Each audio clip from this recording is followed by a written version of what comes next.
This video will help you sleep and relax. But before we begin, I would like to know which city you're from and what time you're watching this. Now, subscribe to the channel, relax, and let's begin. I was on a road trip, just me and the open road. It was supposed to be a chance to clear my head, get away from the daily grind and all that. I'd been feeling burnt out at work, so I decided to take a week off and just drive. No real destination in mind, just wherever the road took me. For the first couple days it was great. I was cruising down highways, stopping at quirky roadside attractions, staying at little motels in small towns. I felt relaxed for the first time in months. But then things started to get weird. I rely pretty heavily on GPS when I'm driving in unfamiliar areas. I'm not great with maps, and I like having that voice tell me where to go. So I had my phone mounted on the dashboard, guiding me along. At first, I didn't really pay attention to the routes it was choosing. I figured it knew best, right? But gradually, I started to notice we were moving away from the main roads. The GPS kept directing me onto smaller and smaller back roads. At first, I didn't think much of it. Maybe it was trying to help me avoid traffic or take some kind of scenic route.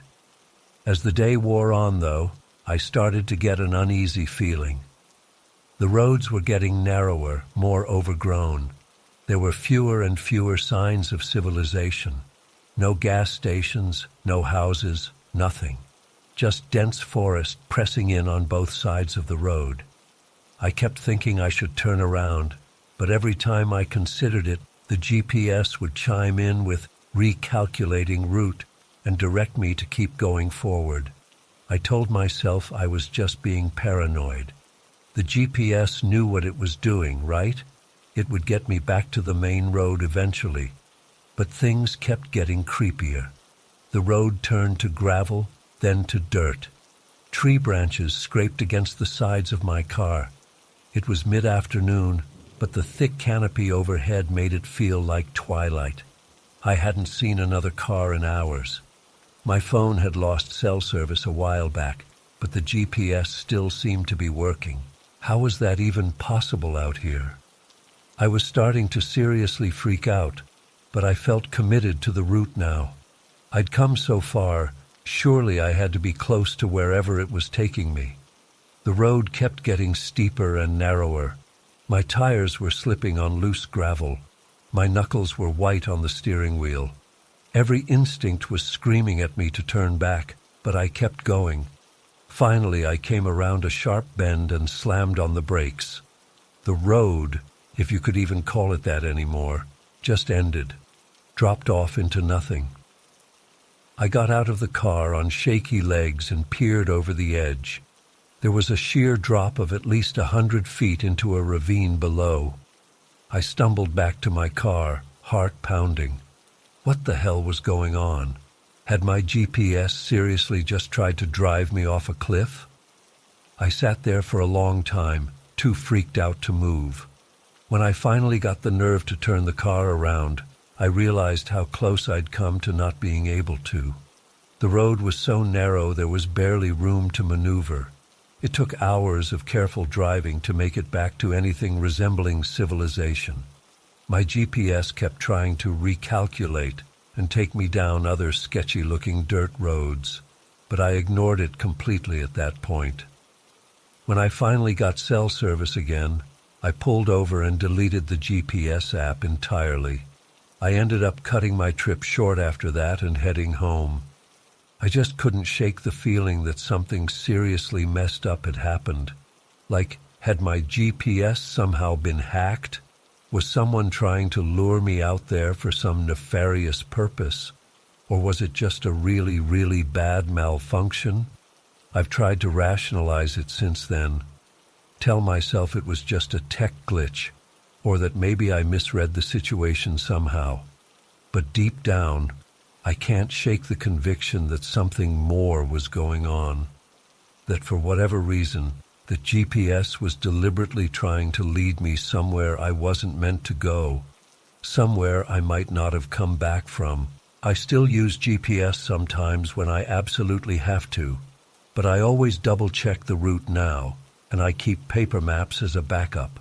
And I never, ever let it direct me onto roads I'm not 100% sure about. Because the thought of ending up in that situation again, alone in the middle of nowhere, being led who knows where by something I can't trust, that's a fear I don't think I'll ever fully shake. I've tried to look into it since then, searched online for similar stories, reached out to the app developers, even considered reporting it to the police. But there's never been any real explanation. No one else seems to have experienced anything quite like it. Sometimes I wonder if I imagined the whole thing, if the stress and isolation of the road trip just got to me and made me paranoid. But then I remember the heart-stopping moment of seeing that cliff edge appear out of nowhere. The overwhelming relief of realizing I'd stopped in time. Those feelings were real. I still go on road trips sometimes. I love driving and exploring new places, but I'm a lot more cautious now. I always let someone know my planned route. I keep my gas tank full and carry emergency supplies. And I trust my gut if something feels off.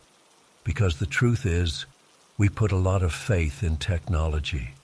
We assume it's always working in our best interests. But that experience shook that faith for me. Made me realize how vulnerable we can be when we're alone and relying on something we don't fully understand. So if you're out there on the road, just remember, technology can fail. Maps can be wrong, and sometimes the smartest thing you can do is stop, turn around, and trust your own instincts. Because at the end of the day, you're the one behind the wheel, and no GPS, no matter how advanced, should ever make you feel unsafe. I still think about that trip a lot, about how differently it could have ended if I'd been a little less alert, or if my brakes had been a little less responsive. It's a sobering thought, but it's also a reminder to stay aware, stay prepared, and never take my safety for granted. So that's my story. Maybe it was just a glitch, or maybe it was something more sinister. I don't know if I'll ever have answers, but I do know that I'll never forget that day, or the lesson it taught me about trusting my instincts. Because sometimes, that little voice in your head telling you something's wrong, it just might save your life. We were both exhausted and looking forward to getting home. Lisa had dozed off in the passenger seat about an hour ago. I was fighting to stay alert, blasting the AC and chugging energy drinks to keep myself awake. Suddenly, I noticed something in the road up ahead. As we got closer, I realized it was a person lying motionless on the shoulder. My heart started racing. Were they hurt? Should we stop and help? I slowed the car and pulled over about 50 feet past where the figure was lying. "Lisa, wake up," I said, shaking her gently. "There's someone on the side of the road. I think they might be hurt." Lisa sat up groggily, rubbing her eyes.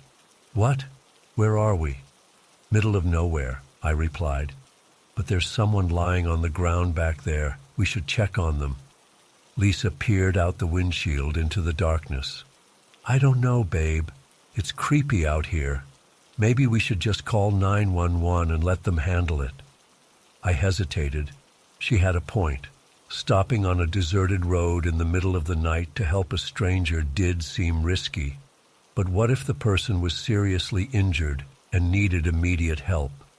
I couldn't just drive away with a clear conscience. "Let's just take a quick look," I said. "We'll be careful. If anything seems off, we'll get right back in the car and leave." Lisa reluctantly agreed. We got out and started walking back towards the prone figure, the gravel crunching under our feet. As we got closer, I could make out more details. It appeared to be a man, lying face down and not moving. "Hello," I called out. "Sir, are you all right?" No response. A chill ran down my spine. Something felt very wrong. Suddenly, the man sprang to his feet. Before I could even react, several more figures emerged from the darkness on either side of the road. They were all wearing ski masks and brandishing weapons. "Don't move," one of them shouted. "Hands up." Pure terror coursed through me as I realized we'd walked right into a trap. I instinctively stepped in front of Lisa, my mind racing. There were at least 5 or 6 of them that I could see. We were completely surrounded and outnumbered. "Please," I said, trying to keep my voice steady. "Take whatever you want. Just don't hurt us." One of the masked men approached, pointing a gun at my chest. "Empty your pockets. Now." With shaking hands, I started to comply. But as I reached into my pocket, I noticed the man was standing a bit too close. Without thinking, I suddenly lunged forward and grabbed for his gun. Everything happened so fast after that. We struggled for control of the weapon as chaos erupted around us. I heard Lisa scream. The gun went off, the muzzle flash momentarily lighting up the darkness. Somehow, I managed to wrench the gun away. I fired wildly into the air, causing our attackers to momentarily scatter. "Run!" I yelled to Lisa. We sprinted back towards our car, my heart pounding so hard I thought it might burst. I could hear angry shouts and footsteps behind us. We reached the car and I fumbled with the keys, dropping them in my panic. "Hurry!" Lisa cried. I snatched up the keys and finally got the door open. We dove inside just as our pursuers caught up. I jammed the key in the ignition and floored it. The tires squealed as we peeled out onto the highway. Glancing in the rearview mirror, I saw the masked figures growing smaller in the distance. After a few minutes with no sign of pursuit, I finally allowed myself to breathe. "Are you okay?" I asked Lisa. She was shaking uncontrollably, tears streaming down her face. "I think so," she managed to say. What just happened?" I shook my head, still in disbelief. "I don't know, but we're safe now." We drove in tense silence for a while, both of us too shaken to speak. I kept checking the mirrors, half expecting to see headlights gaining on us at any moment. But the road behind us remained empty. After about an hour, we finally started to relax a bit. The adrenaline was wearing off, leaving us drained and jittery. We decided to stop at the next town we came to and get a hotel room for the night. Neither of us felt safe continuing our journey in the dark. We found a small motel just off the highway and checked in. Once in our room, the full impact of what we'd just been through hit me. My legs gave out and I sank to the floor, overwhelmed by delayed shock and fear. Lisa sat beside me and we clung to each other, both of us trembling. "We could have died," she whispered. "I know," I said. "I'm so sorry I stopped. I should have listened to you." She shook her head. "You were just trying to help someone. We had no way of knowing." We stayed up most of the night, too keyed up to sleep. We went over every detail of what happened, trying to make sense of it. Who were those people? How long had they been waiting there? How many other unsuspecting travelers had fallen victim to their trap? The next morning, we debated whether to report the incident to the police. But we realized we had very little useful information to give them. It had all happened so fast, and in the dark. We couldn't describe the attackers beyond men in ski masks. We didn't even know exactly where on the highway it had occurred. In the end, we decided to just try to put it behind us and get home. But as we got back on the road, I found myself scanning every vehicle we passed, wondering if our attackers were still out there somewhere.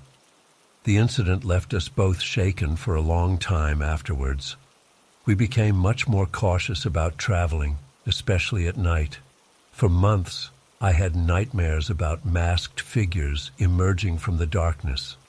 Lisa developed anxiety about being in the car for long periods.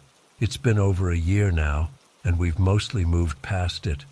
but I still get a chill whenever I see someone stopped on the side of the road. That night opened my eyes to how quickly an ordinary situation can turn dangerous.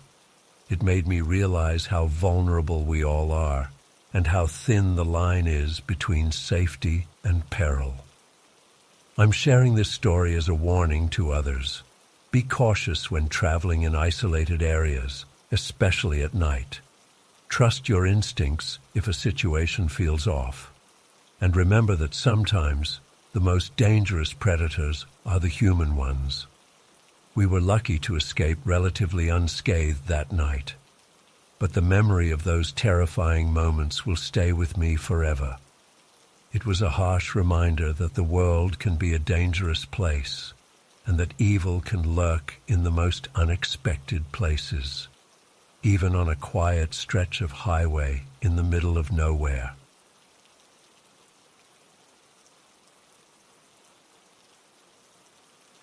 I was driving down a lonely stretch of highway with my girlfriend, Emma, on our way to visit her parents for the weekend. It was late, around 11 p.m., and we'd been on the road for hours. The darkness pressed in around us, broken only by our headlights and the occasional passing car. Emma had dozed off in the passenger seat, her head resting against the window.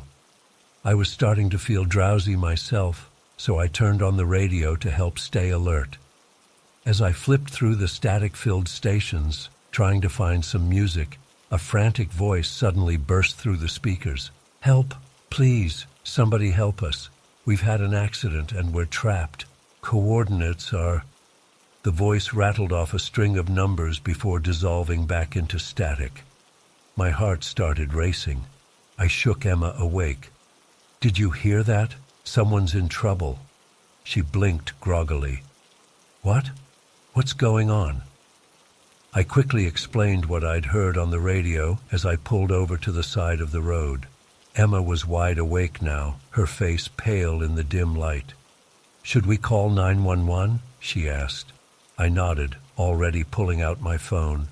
But as I looked at the screen, my stomach dropped. No signal. We were in a dead zone. "Damn it," I muttered. I turned to Emma. "Listen, I think those coordinates they gave are pretty close to here. We should at least drive by and see if we can help until emergency services arrive." Emma bit her lip, looking unsure. "I don't know. It's pretty creepy out here. What if it's not safe?" "We can't just ignore it," I insisted. "What if someone's really hurt? We'll be careful, I promise. We'll just drive by slowly and see if we spot anything. If it looks sketchy, we'll leave right away." After a moment's hesitation, Emma nodded. "Okay, but let's be quick about it." I pulled back onto the road, heart pounding with a mix of adrenaline and apprehension. Following the coordinates I'd hastily scribbled down, we turned off the main highway onto a narrow side road. The pavement soon gave way to gravel, then dirt. Trees pressed in on both sides, their branches scraping against the car. "This doesn't feel right," Emma whispered, clutching the door handle. I was starting to have second thoughts myself, but I pressed on. We'd come this far. We had to at least check. Rounding a bend, our headlights suddenly illuminated something ahead. A car pulled over on the shoulder, its hazard lights blinking weakly. "There!" I exclaimed, slowing down. "That must be them." As we approached, I could see it was an older model sedan, maybe from the 90s. The driver's side door was hanging open. I pulled up behind it and put on my own hazards. "Hello?" I called out, rolling down my window. "Is anyone there? We heard your distress call." Silence. The only sound was the tick-tick-tick of the hazard lights. "I don't like this," Emma said, her voice tight with fear. "Let's go." But I was already opening my door. "I'm just going to take a quick look. You stay here and lock the doors, okay?" Before she could protest further, I stepped out of the car. The night air was cool and damp against my skin. Gravel crunched under my feet as I approached the abandoned vehicle. "Hello?" I called again. "Anyone here?" As I drew closer, I noticed something odd.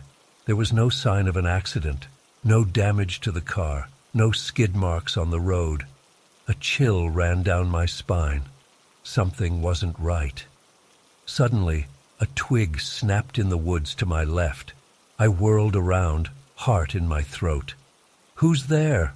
I shouted, trying to keep the tremor out of my voice. For a long moment, there was only silence. Then, to my horror, dark figures began to emerge from the tree line.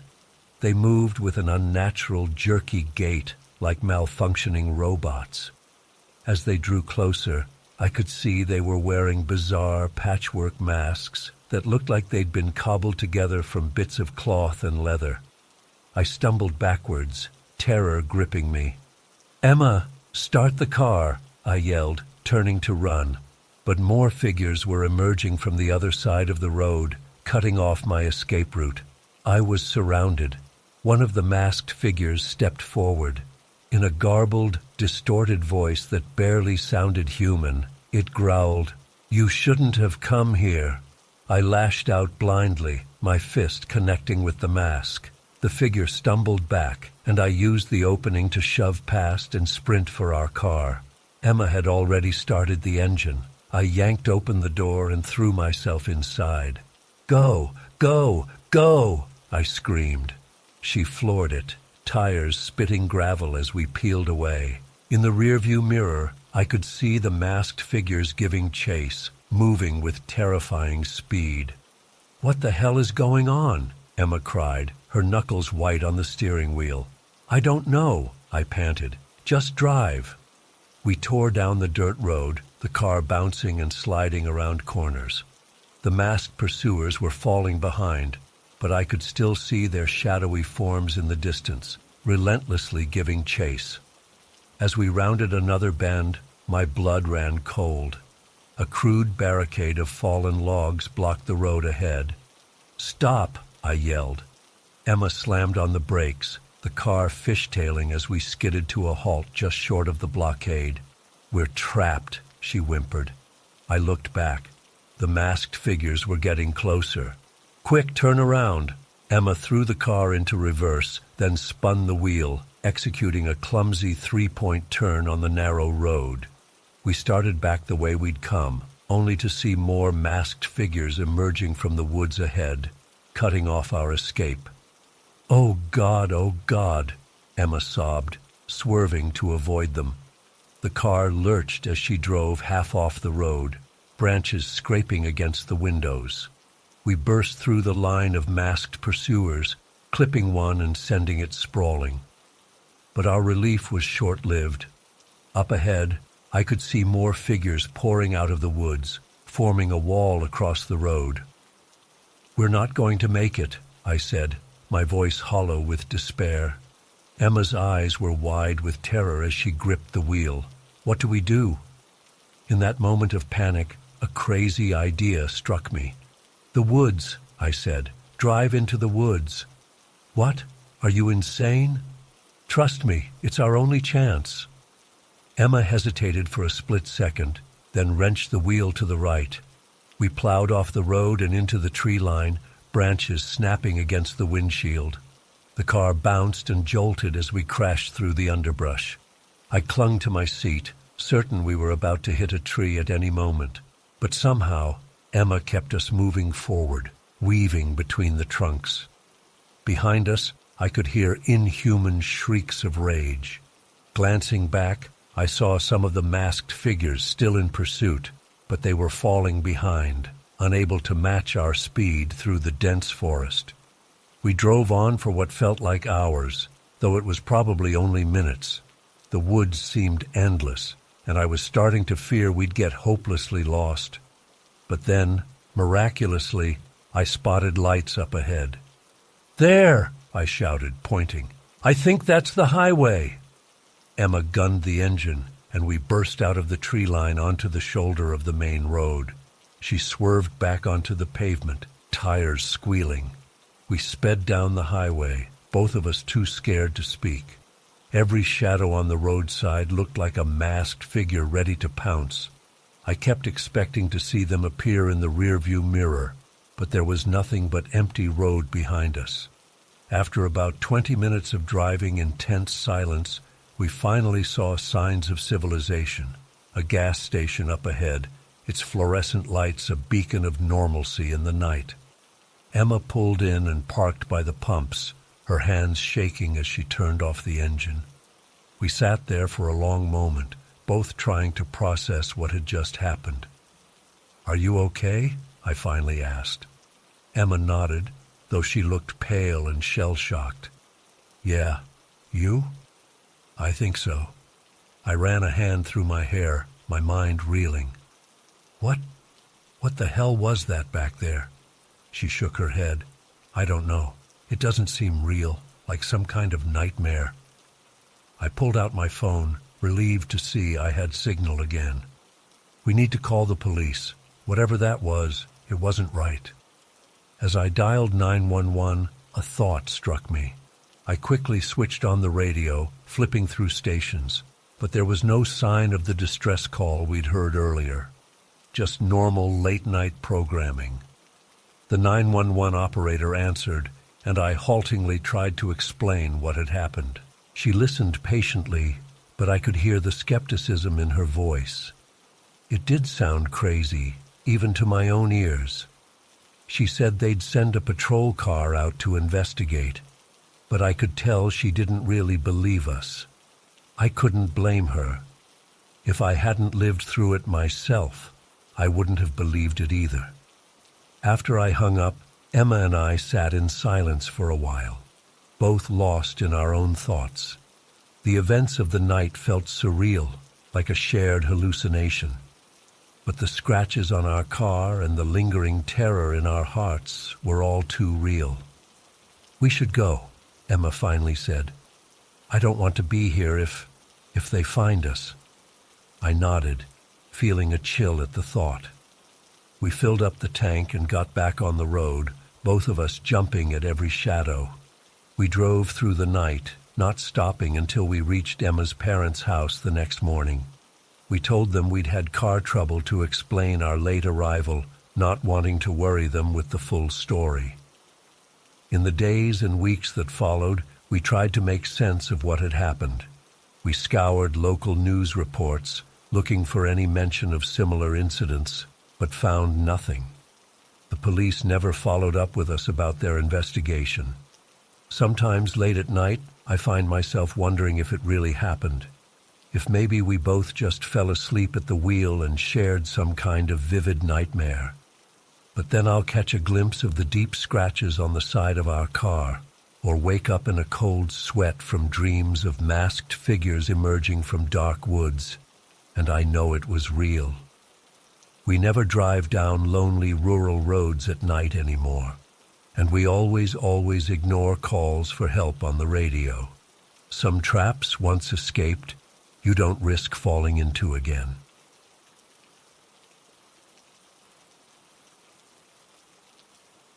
As I got closer, I saw it was an old gas station. A rusty sign advertising "Last Stop Gas" creaked in the wind.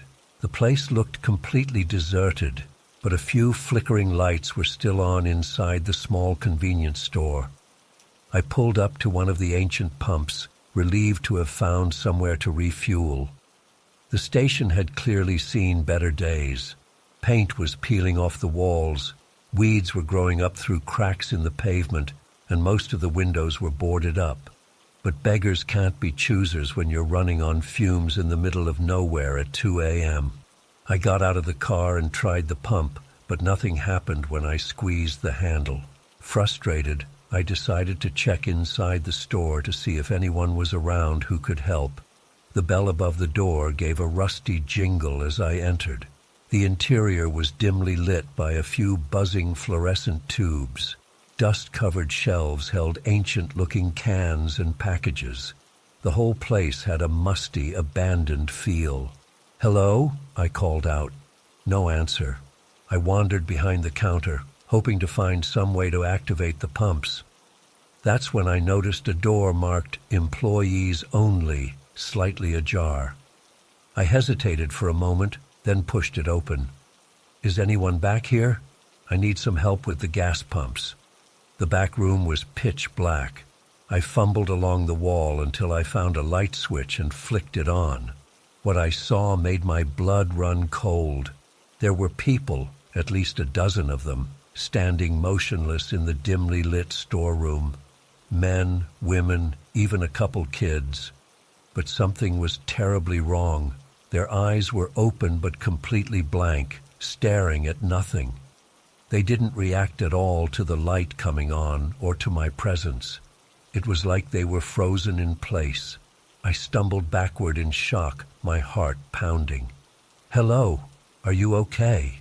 I managed to stammer out. No response. They didn't even blink. That's when I noticed the smell, a sickly sweet odor that made me gag. And there was something else. A faint buzzing or humming sound coming from deeper in the room. Every instinct was screaming at me to run, but a morbid curiosity kept me rooted to the spot. I inched forward, peering into the shadows at the back of the storeroom. There was something there, a shape that didn't quite make sense to my eyes.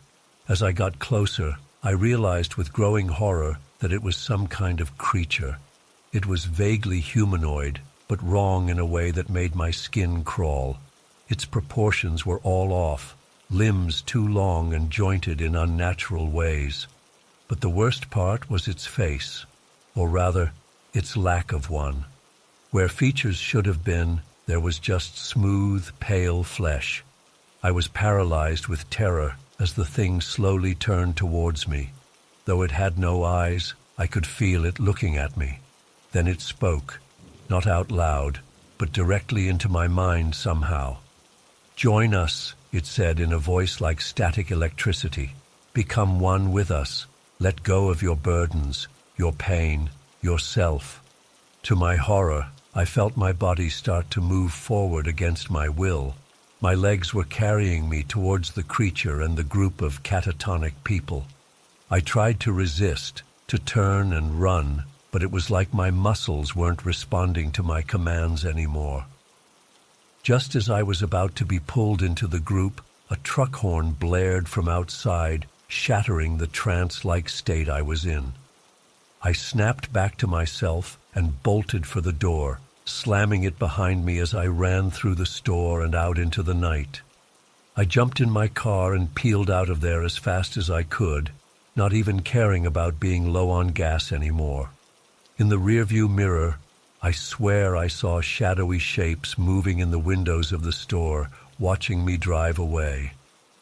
I drove for hours, shaking and on the verge of tears, before I found another gas station, a normal one this time, thank God. As I filled up my tank with trembling hands, I tried to make sense of what I'd seen. Part of me wanted to call the police, but what would I even say? I had no proof, and the whole thing sounded insane. Who would believe me? I couldn't shake the feeling that if I tried to report it or go back there, something terrible would happen. It's been weeks now, and I still have nightmares about that night. Sometimes I wake up in a cold sweat, feeling like that faceless thing is in the room with me, trying to pull me back. I avoid driving on lonely roads at night now, and I never ever stop at isolated gas stations anymore. I don't know what that creature was or what it was doing to those people.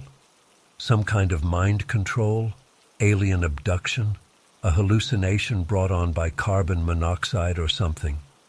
I've run through 1,000 explanations in my head, but nothing quite fits. All I know is that something evil and unexplainable exists out there in the dark places of the world, and sometimes, if you're unlucky, you might stumble across it when you least expect it. So be careful out there, especially when you're alone on the road at night. You never know what might be waiting for you at that next stop. I still can't drive past a gas station at night without breaking into a cold sweat. The image of those blank-eyed people and that faceless creature is seared into my memory. Sometimes I wonder if I really escaped, or if part of me is still there in that storeroom, trapped in an endless nightmare. I've tried to research similar incidents, looking for any explanation of what I experienced. But I found nothing concrete, just vague urban legends and conspiracy theories. It's like the whole thing was some kind of shared hallucination or mass hysteria. But I know what I saw. It was real. The worst part is the lingering doubt, the nagging feeling that maybe I should have done more to help those people. But what could I have done? I was barely able to save myself. And who knows if they even wanted to be saved. That creature said something about letting go of burdens and pain. Was it offering some twisted form of relief to lost souls? I'll never know for sure what happened that night. But I do know that I'll carry the trauma of it with me forever. That moment of almost giving in, of feeling my will slip away, haunts me. It was like staring into an abyss of nothingness, feeling my very self start to dissolve. Sometimes I wake up in the middle of the night, convinced I can hear that staticky voice in my head again, calling me back. In those moments, it takes everything I have not to just get in my car and start driving, as if pulled by some invisible force. I try to tell myself it was just a bad dream or some kind of stress-induced hallucination. But deep down, I know the truth. There are things in this world beyond our understanding, lurking in the shadows of lonely places. And once you've glimpsed them, you can never truly forget. So I go about my days, trying to act normal, but always with one eye on the darkness, always wondering if I'll ever truly feel safe again.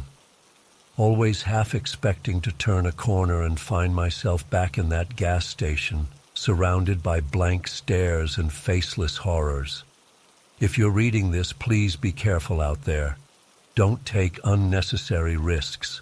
Don't stop at abandoned-looking places in the middle of nowhere. And if you ever feel that strange pull, that urge to just let go and give in to something you don't understand, fight it with everything you have. Run, drive, do whatever you need to do to get away. Because once it has you, I don't think there's any coming back. I still don't know if sharing this story is the right thing to do. Part of me is terrified that just by writing about it, I'm somehow opening a door for that thing to find me again. But I also feel like people need to know, need to be warned. So I'll end with this. Be vigilant, trust your instincts, and remember that the world is stranger and more dangerous than we like to admit. Stay safe out there, and whatever you do, don't stop at the last stop gas.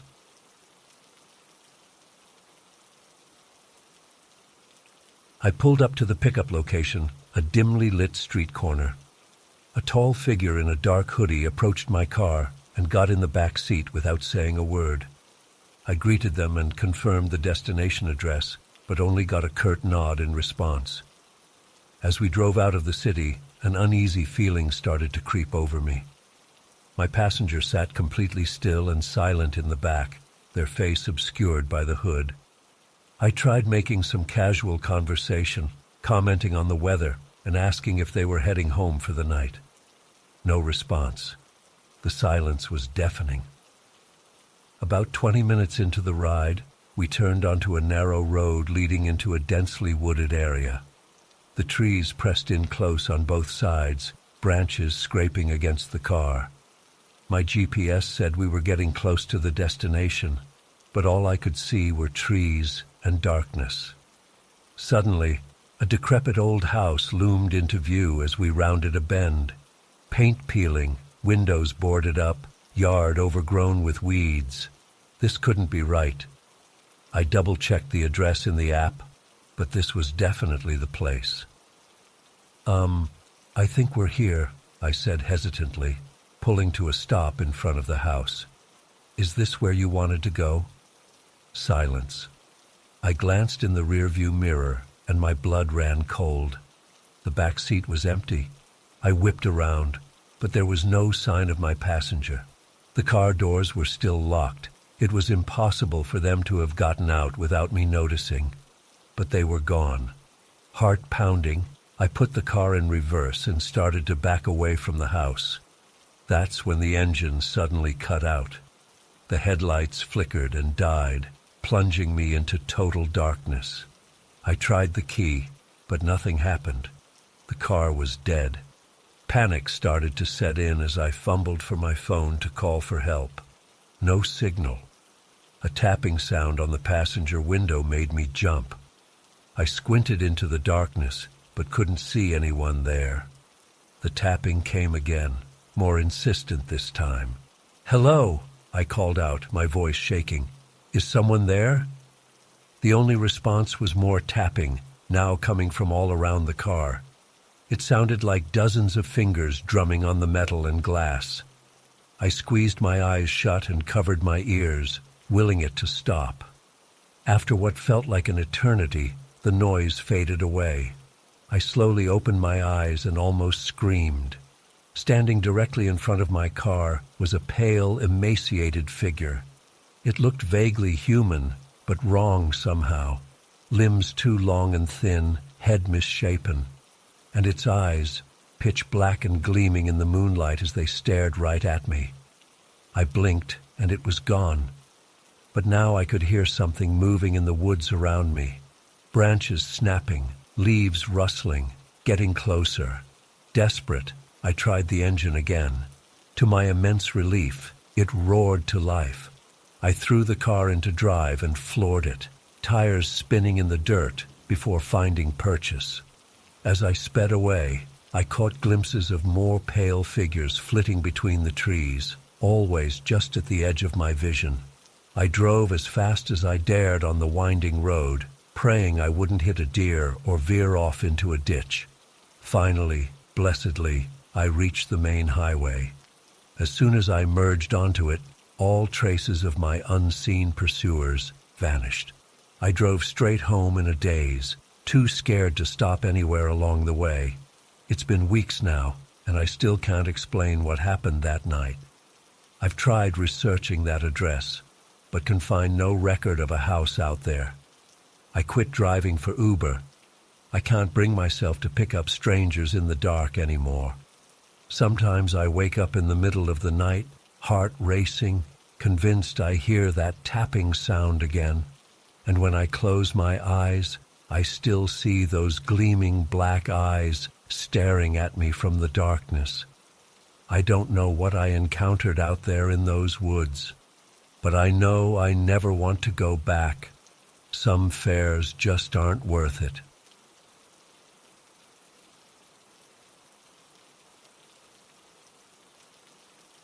I was driving down a winding forest road with my 3 best friends, heading to a weekend camping trip we'd been planning for months.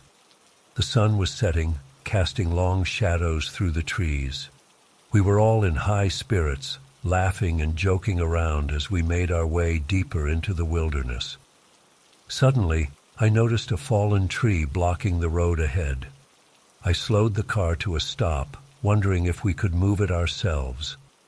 Before I could even put it in park, 2 masked men wielding guns jumped out from the bushes on either side of us.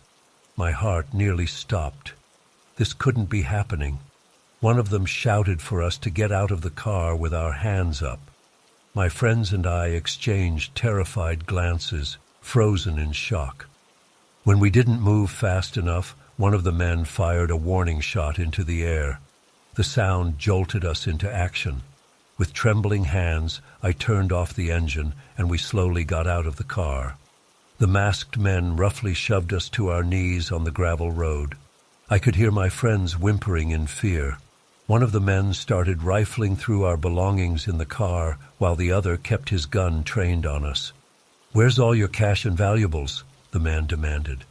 We don't have much," I stammered. "We're just college students on a camping trip." He cursed in frustration. "Well, you better have something worth our time, or this is going to get real ugly." Suddenly, headlights appeared around the bend. Another car was approaching. The men panicked, not expecting anyone else on this remote road. In their moment of distraction, I saw an opportunity. I quickly whispered to my friends to make a run for it into the woods on my signal. As the approaching car got closer, I shouted, "Now!" and we all scrambled to our feet and took off running into the dense forest. Gunshots rang out behind us as we crashed through the underbrush. Branches whipped at my face as I ran blindly in the fading light, my only thought to get as far away as possible. I have no idea how long I ran for. My lungs were burning and my legs felt like jelly. Eventually I slowed to a stop, gasping for air. That's when I realized with horror that I was alone. In the chaos of our escape, I'd gotten separated from my friends. Panic set in as I spun in circles trying to get my bearings. The forest was getting dark quickly, and I had no idea which direction I'd come from. I was lost, weaponless, and potentially being hunted by armed criminals. I tried to steady my breathing and think rationally. I needed to find somewhere to hide for the night, and then try to make my way back to the road in the morning. As I crept through the woods looking for shelter, every snapping twig made me flinch. After what felt like hours, I came across a small cave in a rocky hillside. It wasn't much, but it would have to do. I curled up inside, exhausted and terrified. Sleep was impossible. Every sound had me on edge, imagining the masked men finding me at any moment. As the long night dragged on, my mind raced with horrible scenarios. Were my friends okay? Had they managed to escape or been recaptured?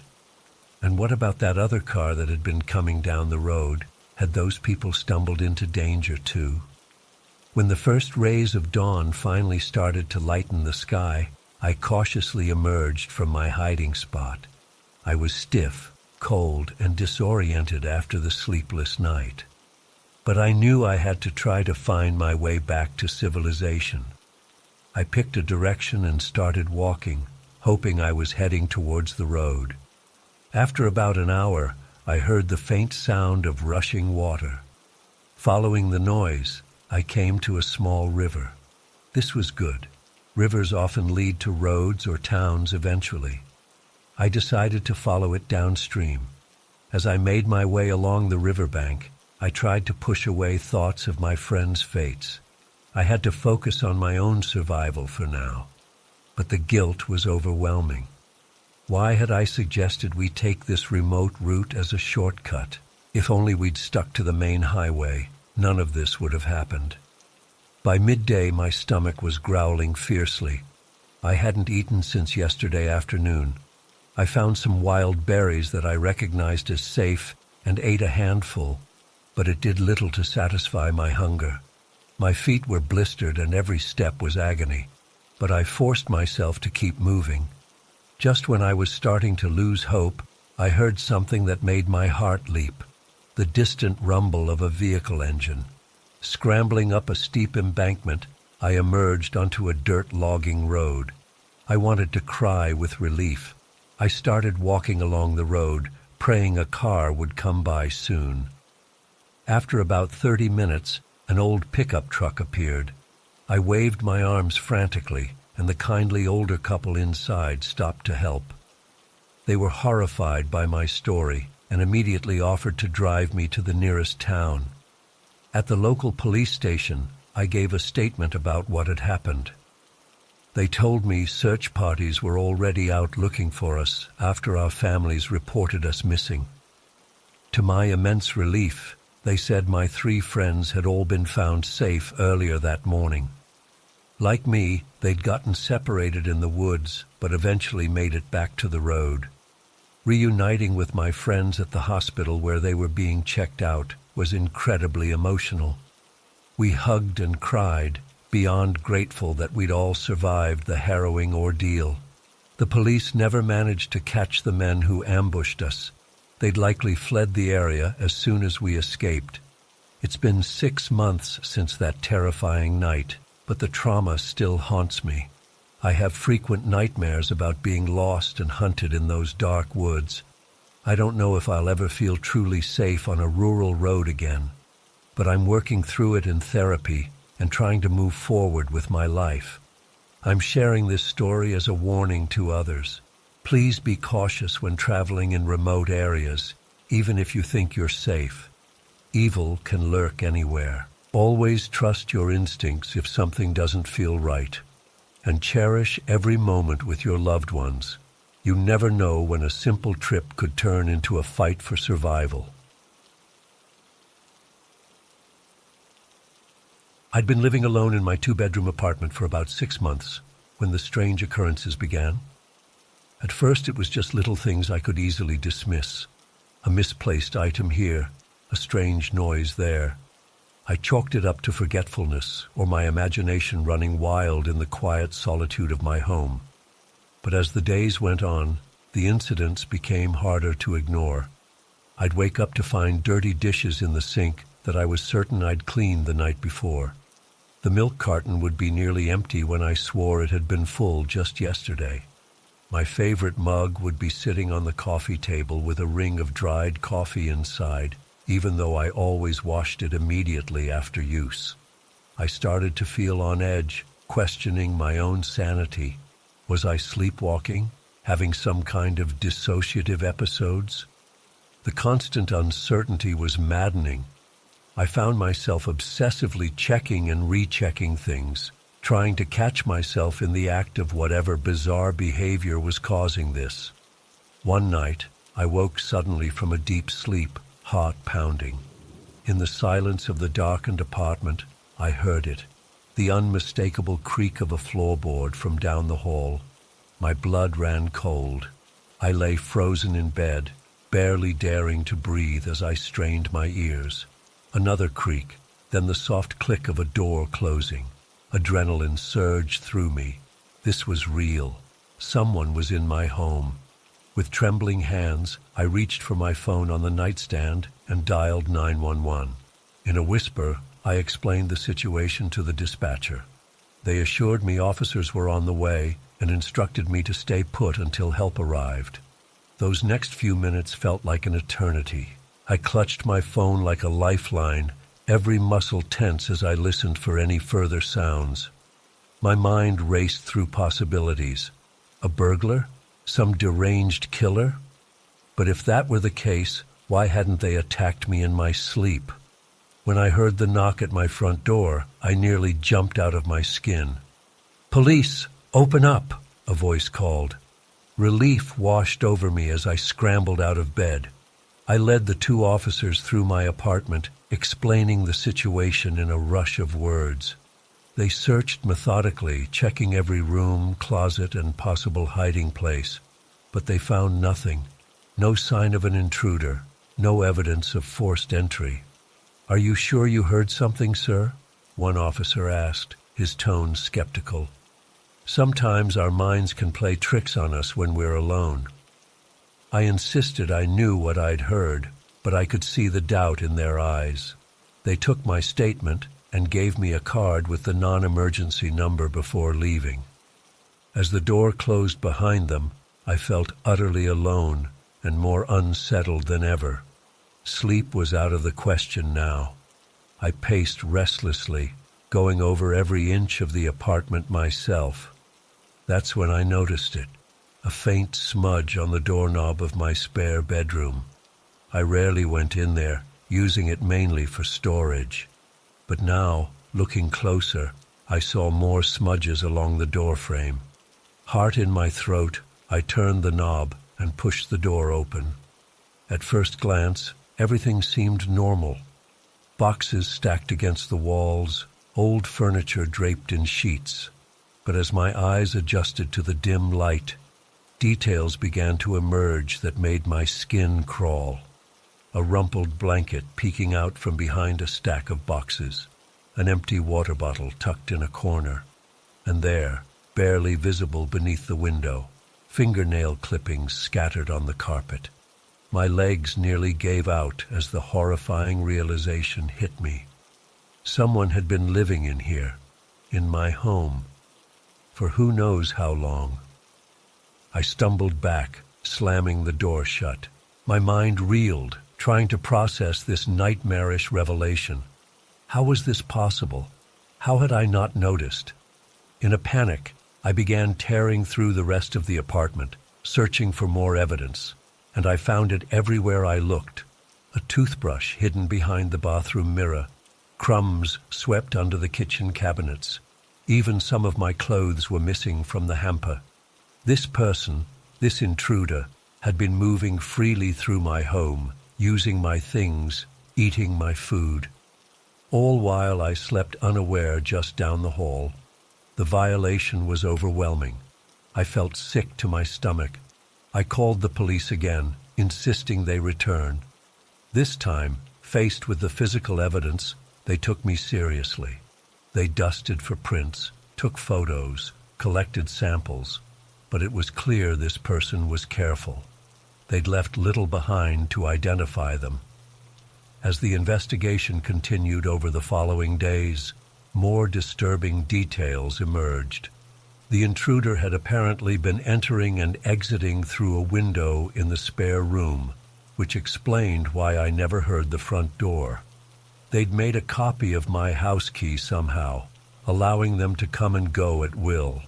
The officers speculated this person must have been watching me for some time, learning my routines and habits. They'd chosen their moments carefully, moving about only when they were certain I was asleep or out of the house. The thought of being under surveillance like that made my skin crawl. I couldn't sleep, couldn't eat. Every shadow, every sound had me jumping. I installed new locks, an alarm system, security cameras. But it didn't matter. The damage was done. My sense of safety in my own home was shattered. Weeks passed, and the police investigation hit dead ends. No fingerprints matched any in their database. None of my neighbors had seen anything suspicious. It was as if this person was a ghost, slipping in and out of my life without a trace. I couldn't stand to stay in that apartment any longer. As soon as my lease was up, I moved, desperate for a fresh start. But even in my new place, I can't shake the feeling of being watched. I check the locks obsessively, peer into dark corners, strain my ears for any out-of-place sound. Sometimes in the dead of night, I swear I can hear breathing that isn't my own. A soft footstep in the hall, the quiet click of a door, and I wonder, are they here too? Have they followed me? Or is it just the lasting echoes of that terrifying time, forever etched into my psyche? I may never know for certain. But one thing is clear. I'll never again take for granted the sanctity and safety of my own home. Because now I know firsthand how easily that illusion can be shattered, leaving behind only fear and paranoia in its wake. To this day, I struggle to make sense of what happened. Who was this person? What did they want? Why me? The questions haunt me, keeping me up at night. I've tried therapy, medication, even considered moving to a different city entirely. But no matter where I go or what I do, I can't escape the lingering dread. I find myself constantly looking over my shoulder, scrutinizing every face in a crowd, wondering if they're the one. Could it be that friendly neighbor who always says hello? The delivery person who seems to know my schedule a little too well? I hate living with this constant suspicion, but I can't help it. The experience has changed me in ways I'm still discovering. I've become hyper-vigilant, noticing details I never would have before. The slightest irregularity in my surroundings sets off alarm bells in my head. It's exhausting, living on high alert all the time, but I can't seem to turn it off. I've tried to find some silver lining, some lesson learned from all this. Maybe it's made me more aware, more careful, but mostly, it's just left me feeling vulnerable and exposed in a world I once thought I understood. Sometimes, in my darkest moments, I wonder if I'm still somehow being watched. If this unseen intruder is out there, laughing at my paranoia, planning their next move. It's a thought that sends chills down my spine and keeps me tossing and turning at night. I know I need to move on, to reclaim my life and my peace of mind. But how do you recover from something like this? How do you learn to trust again when your most basic sense of security has been so thoroughly violated? For now, all I can do is take it one day at a time. I'm trying to rebuild, to create new routines and find comfort in the familiar. But I know I'll never be the same person I was before. That carefree, trusting version of myself is gone, replaced by someone warier, more guarded.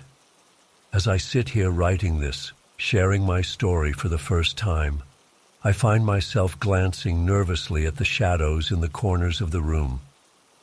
Was that movement I saw out of the corner of my eye just my imagination playing tricks again? I hope that by putting this experience into words, I can start to process it, to move past the fear and find some kind of closure. But a part of me knows that's wishful thinking. Some scars run too deep to ever fully heal. So I'll keep living, keep trying to find my way back to some semblance of normalcy. But I'll never forget, and I'll never stop wondering, are they still out there? Still watching? Still waiting for their chance to slip back into my life unnoticed? It's a question that may haunt me forever. A mystery with no resolution, leaving me forever changed and forever wary of the shadows that lurk just beyond the edge of perception.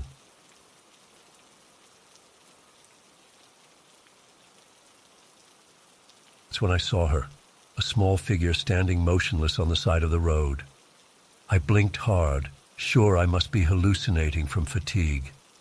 But as I got closer, I realized it really was a little girl, maybe 7 or 8 years old, all alone in the middle of nowhere at nearly midnight. I slowed down and pulled over, my heart racing. What the hell was a kid doing out here by herself? I rolled down the passenger window. "Hey, are you okay? Where are your parents?" I called out. She just stood there silently, staring at me with wide eyes. She was wearing pajamas and no shoes. Something was very wrong here. I got out of the car and approached her slowly. "It's all right. I'm not going to hurt you. Are you lost? Do you need help?" Up close, I could see tear stains on her cheeks. She looked terrified. My mom and dad," she whispered. "The bad men took them." A chill ran down my spine. "What bad men? Where did they take your parents?" She pointed down the road. "To the old house. Please, you have to help them." I was way out of my depth here. This was a job for the police. But we were miles from the nearest town, with no cell service. I couldn't just leave this little girl alone on the road. "Okay, sweetie, why don't you come with me and we'll go get help, all right?" I said, trying to keep my voice calm. She nodded and climbed into the passenger seat of my car. As I got in and started driving, I tried to get more information. "What's your name? Where do you live?" "Emily," she said quietly. "We were on vacation, driving to my grandma's house. Then our car broke down." Her voice trailed off and she stared out the window. I drove faster, scanning for any signs of civilization where I could call for help. The empty fields and dense forest on either side of the road seemed to close in around us. "How long ago did this happen, Emily? When did the men take your parents?" She shrugged. "I don't know. It was daytime when our car stopped. Then it got dark. This wasn't adding up. How long had she been out there alone? And who were these bad men she mentioned?" I was about to ask more questions when Emily suddenly pointed. "There! That's the road they went down." I saw a narrow dirt track branching off into the woods. It didn't look like it had been used in years. "Are you sure that's where they went?" I asked. She nodded emphatically. "Please, we have to help them." Every instinct told me this was a bad idea. I should keep driving to the nearest town and let the cops handle it. But what if her parents really were in danger? Could I live with myself if something happened to them because I was too scared to check it out? Against my better judgment, I turned down the overgrown road. Tree branches scraped against the sides of my car as we bumped along the uneven track. After about a mile, I saw a dilapidated old farmhouse looming ahead, barely visible in the gloom. "Is this the place?" I whispered. Emily nodded, her eyes wide with fear. I pulled up and cut the engine, plunging us into silence. The house looked abandoned, with boarded-up windows and a sagging roof. But as my eyes adjusted to the darkness, I noticed a faint light coming from one of the basement windows. "Wait here," I told Emily. "I'm going to take a look. Lock the doors and don't open them for anyone but me, okay?" She grabbed my arm. "Don't leave me alone." I hesitated, then relented. "All right, but stay close and be very quiet." We crept towards the house, my heart pounding. As we got closer to the lit basement window, I heard muffled voices. I motioned for Emily to stay back as I peered inside. What I saw made my blood run cold. Two adults, a man and woman who must be Emily's parents, were tied to chairs in the dimly lit room. They looked battered and terrified. A tall man in a ski mask paced in front of them, gesturing angrily. I ducked down, my mind racing. This was real. Emily hadn't been lying or imagining things. Her parents really had been kidnapped. But why? And what the hell was I supposed to do now? I pulled out my phone, praying for a signal, but got nothing. We were on our own out here. I turned to Emily to tell her to go back to the car while I figured out what to do, but she was gone. Panic seized me as I looked around frantically. Where could she have disappeared to so quickly? Then I heard a scream from inside the house. Without thinking, I ran to the front door and burst inside. I followed the sounds to the basement stairs and rushed down them two at a time. I froze at the bottom, trying to process the scene before me. Emily stood in the middle of the room, but she looked different. Older somehow, and there was a cruel smile on her face that sent chills down my spine. The masked man lay crumpled on the floor, not moving. Emily's parents stared at me in terror, struggling against their bonds. "Who are you?" the woman cried. "Please, help us." I started towards them, but Emily's voice stopped me. "I wouldn't do that if I were you," she said coldly. Gone was any trace of the frightened little girl I'd met on the roadside. What's going on here?" I stammered. Emily, if that was even her real name, laughed. "Oh, you poor, gullible fool. Did you really think a helpless child just happened to be standing alone on a deserted road in the middle of the night?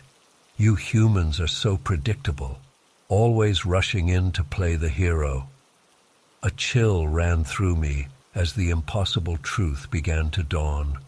This was no ordinary kidnapping. I was dealing with something far beyond my understanding. "What are you?" I whispered. Her eyes flashed an unnatural yellow in the dim light. "I am far older and more powerful than you can imagine, and you've just made a terrible mistake coming here." I backed away slowly, looking for an escape route, but she was between me and the stairs. "Why are you doing this?" I asked, trying to keep her talking while I edged towards a broken window. She shrugged. "I feed on fear, on desperation. These two have provided quite a feast these past few days, and now you've delivered yourself right to me as well." How thoughtful. The woman tied to the chair sobbed. "Please, just let us go. We won't tell anyone, I swear." Emily turned to her with a snarl. "Silence." I saw my chance and lunged for the window, but before I could reach it, an invisible force slammed me against the wall. I struggled to breathe as Emily approached, that cruel smile still on her childlike face. "Now then," she purred, Let's have some real fun, shall we? What followed was a nightmare beyond description. Hours of terror and pain as this thing that looked like a little girl toyed with us, feeding on our fear and anguish. I lost track of time, lost all hope of escape or rescue. But just when I thought I couldn't endure another second, everything stopped.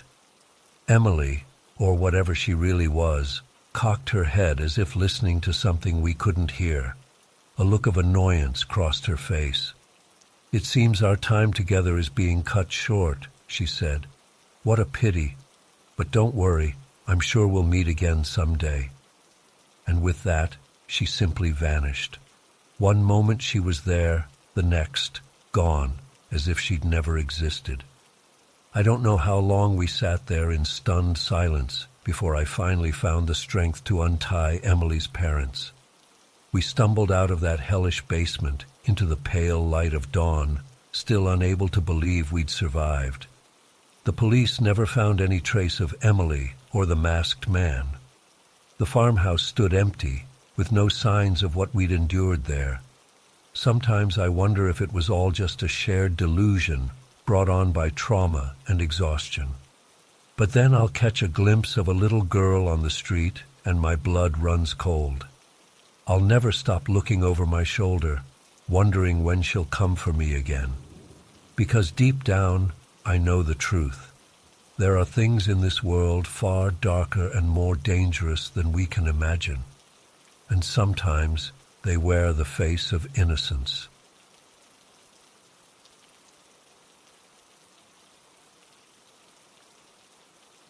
I was exhausted after a long day of shoveling snow. The blizzard had been relentless, dumping over 2 feet of powder in just 12 hours. My muscles ached as I collapsed onto the living room couch, too tired to even make it upstairs to bed. I must have fallen asleep almost instantly. When I woke up, something felt off. The house was eerily quiet, the storm outside having finally died down. Pale moonlight filtered through the frosted windows, casting long shadows across the room. As my eyes adjusted to the darkness, I noticed something that made my blood run cold: wet boot prints on the hardwood floor. At first, I thought I must be seeing things.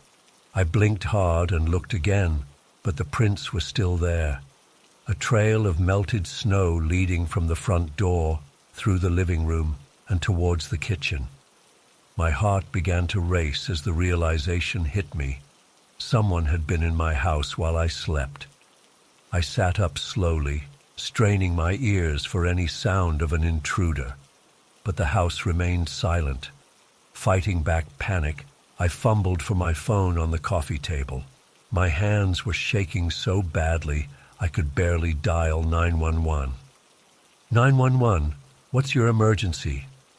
I tried to keep my voice steady as I explained the situation to the dispatcher. They told me to stay put and that officers would be there soon.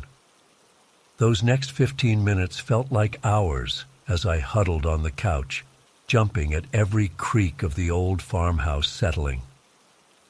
When the police finally arrived, they did a thorough search of the property, but found no sign of forced entry or the intruder. The boot prints were the only evidence that someone had been there at all. As one officer took my statement, his partner examined the tracks. "Looks like men's work boots, probably size 11 or 12, he said, crouching down to get a closer look. Tread pattern is consistent throughout, so likely just one individual. I felt a chill run down my spine. One person had methodically made their way through my home while I lay sleeping just feet away. What were they looking for? Why didn't they take anything? The questions swirled in my mind, each more unsettling than the last. The officers advised me to check if anything was missing and to call them back if I noticed anything out of place. After they left, I went room by room with a flashlight, my nerves on high alert. But everything seemed untouched. My laptop was still on the desk. The TV was in place. Even the cash I kept in my dresser drawer was all accounted for. It wasn't until I got to the kitchen that I noticed something strange. The back door was unlocked. I always kept it locked, especially during storms. Had the intruder come in and gone out that way? But if so, why were there no prints leading to the back door? I double-checked every lock in the house before finally heading upstairs to bed. But sleep was impossible. Every time I closed my eyes, I imagined a dark figure looming over me. The sound of the wind outside made me flinch, convinced it was footsteps on the stairs. As the first light of dawn began to creep through the windows, I gave up on sleep and went downstairs to make coffee. That's when I noticed something that turned my blood to ice. There, on the kitchen counter, was a single black glove. It wasn't mine. With trembling hands, I called the police again. They came back out and took the glove as evidence, but warned me that it was unlikely to yield any usable fingerprints or DNA. Once again, they searched the house and found nothing else out of place. The officer's words did little to calm my nerves. Sometimes people do break in just to look around, he said. Could be a bored teenager or someone casing the place for a future robbery. We'll increase patrols in the area, but make sure to keep your doors locked.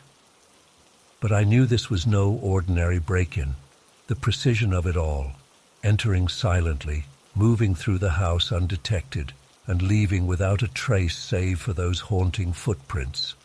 It felt calculated, deliberate, like a message. In the days that followed, I couldn't shake the feeling of violation. I installed a security system, changed all the locks, even considered moving, but the fear lingered. Every night, I'd lie awake, listening for the slightest sound. Every morning, I'd check for signs of intrusion. The police never found any leads. The glove turned out to be a common brand sold at most department stores. No fingerprints, no DNA, no witnesses. It was as if the intruder had vanished into thin air. Weeks turned into months, and slowly, life began to return to normal. But I never forgot that night. The image of those wet boot prints was seared into my memory. Sometimes, on stormy nights when the wind howls around the house, I swear I can hear the faint sound of footsteps, and I wonder, will they come back? And if they do, what will they want? The not knowing is the worst part. Why my house? Why that night? What were they looking for? The questions haunt me, keeping me up at night. I've gone over every detail 1,000 times in my head, trying to make sense of it all, but the pieces never quite fit together. I've become almost obsessive about home security. Multiple locks on every door and window, security cameras covering every angle of the property, motion sensor lights that illuminate the yard at the slightest movement. Yet still, I don't feel safe. The incident has changed me in ways I never expected. I'm jumpy, always on edge. Loud noises make me flinch. I can't relax in my own home, always feeling like I need to be on guard. It's exhausting, living with this constant fear. I've tried talking to friends and family about it, but they don't understand. They tell me to move on, that it was probably just a one-time thing, but they weren't there. They didn't see those boot prints, didn't feel that icy dread of knowing a stranger had invaded your personal space. Sometimes I wonder if I imagined it all, if the stress and exhaustion of that day caused me to hallucinate. But then I remember the glove, that tangible piece of evidence that proves I'm not crazy, that someone really was in my house that night. I've considered moving, starting fresh somewhere new, but the thought of leaving feels like letting them win somehow. This is my home, my sanctuary. I shouldn't have to leave because of some phantom intruder. So I stay and I wait. Every night I check the locks, arm the security system, and try to sleep. And every morning I breathe a sigh of relief when I find everything as it should be. But always, in the back of my mind is the knowledge that it happened once, and the fear that it could happen again. The experience has left me with a heightened awareness of my surroundings. I notice things now that I never paid attention to before. The way shadows move across a room, the subtle differences in the sounds the house makes, the feeling of being watched, even when I know I'm alone. I've become a light sleeper, jolting awake at the slightest noise. More often than not, it's just the house settling or a branch scraping against a window. But each time, my heart races as I lie there in the dark, straining to hear any sign of an intruder. The worst nights are when it snows. The quiet blanket of white reminds me too much of that night. I find myself staring out the window, watching for footprints to appear in the fresh powder. So far, they never have. But I can't shake the feeling that someday they might. I've tried to find logical explanations for what happened. Maybe it was a drunk person who wandered into the wrong house, or someone experiencing a mental health crisis. But none of these explanations feels right. The methodical nature of the intrusion, the lack of any real damage or theft, it all points to something more purposeful. Sometimes I wonder if I was specifically targeted. But why? I'm just an average guy with an average job. I don't have enemies, don't owe anyone money. There's nothing special about me or my house that would attract this kind of attention. The not knowing is maddening. I've spent countless hours going over every detail, trying to piece together a coherent narrative. But there are always gaps, always unanswered questions. It's like trying to complete a puzzle with half the pieces missing. I've become somewhat of a recluse since it happened. I don't invite friends over much anymore. The thought of having to explain my excessive security measures, of seeing the concern or pity in their eyes, it's just too much. It's easier to be alone, even if that loneliness sometimes feels suffocating. There are good days when I almost forget about it, when I can go about my routine without constantly looking over my shoulder.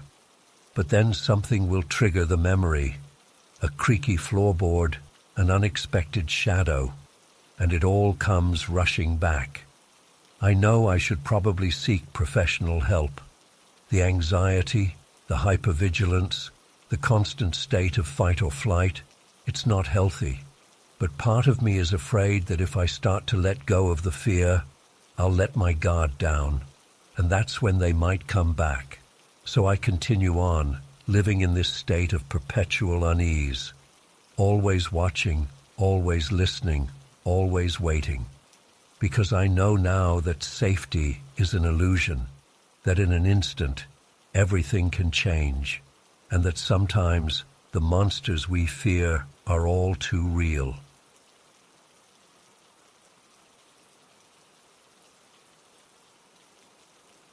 I was working late at Joe's auto shop, finishing up a tricky transmission repair on an old Chevy. It was already dark outside when I finally closed the hood and wiped the grease off my hands. As I was getting ready to lock up, my boss Joe poked his head out of the office. "Hey Mike, before you go, can you take that Honda Civic out for a quick test drive? Just want to make sure the alignment is good after replacing those struts." I nodded, grabbing the keys off the rack. "No problem. I'll take it for a spin down Route 9 and back. Shouldn't take more than 20 minutes. The Honda started up smoothly as I pulled out of the garage. The clock on the dash read 10:47 p.m. The roads were empty as I merged onto Route 9, a long stretch of two-lane blacktop that wound through dense forest. The full moon cast an eerie glow through the trees. I accelerated up to 60 mph, checking the alignment. Everything felt good, no pulling to either side. I was about 5 miles out when I noticed a flicker of movement up ahead. As I got closer, I could make out a figure standing motionless in the middle of my lane. "What the hell?" I muttered, slowing down. The figure didn't move. It was clearly a person, but I couldn't make out any features. They were just standing there, perfectly still, directly in my path. I laid on the horn, flashing my high beams. Still no movement. My hands tightened on the wheel as I got closer. At the last second, I yanked the wheel hard to the left to swerve around them. Time seemed to slow down. As I passed the figure, I caught a glimpse of a pale, expressionless face turned towards me. Then everything went sideways. I must have overcorrected because suddenly the car was spinning. I felt a sickening lurch as the tires left the road. There was a deafening crash as the Honda slammed into the trees and began to roll. Everything was a blur of shattering glass and crunching metal. I was tossed around like a rag doll as the car flipped over and over.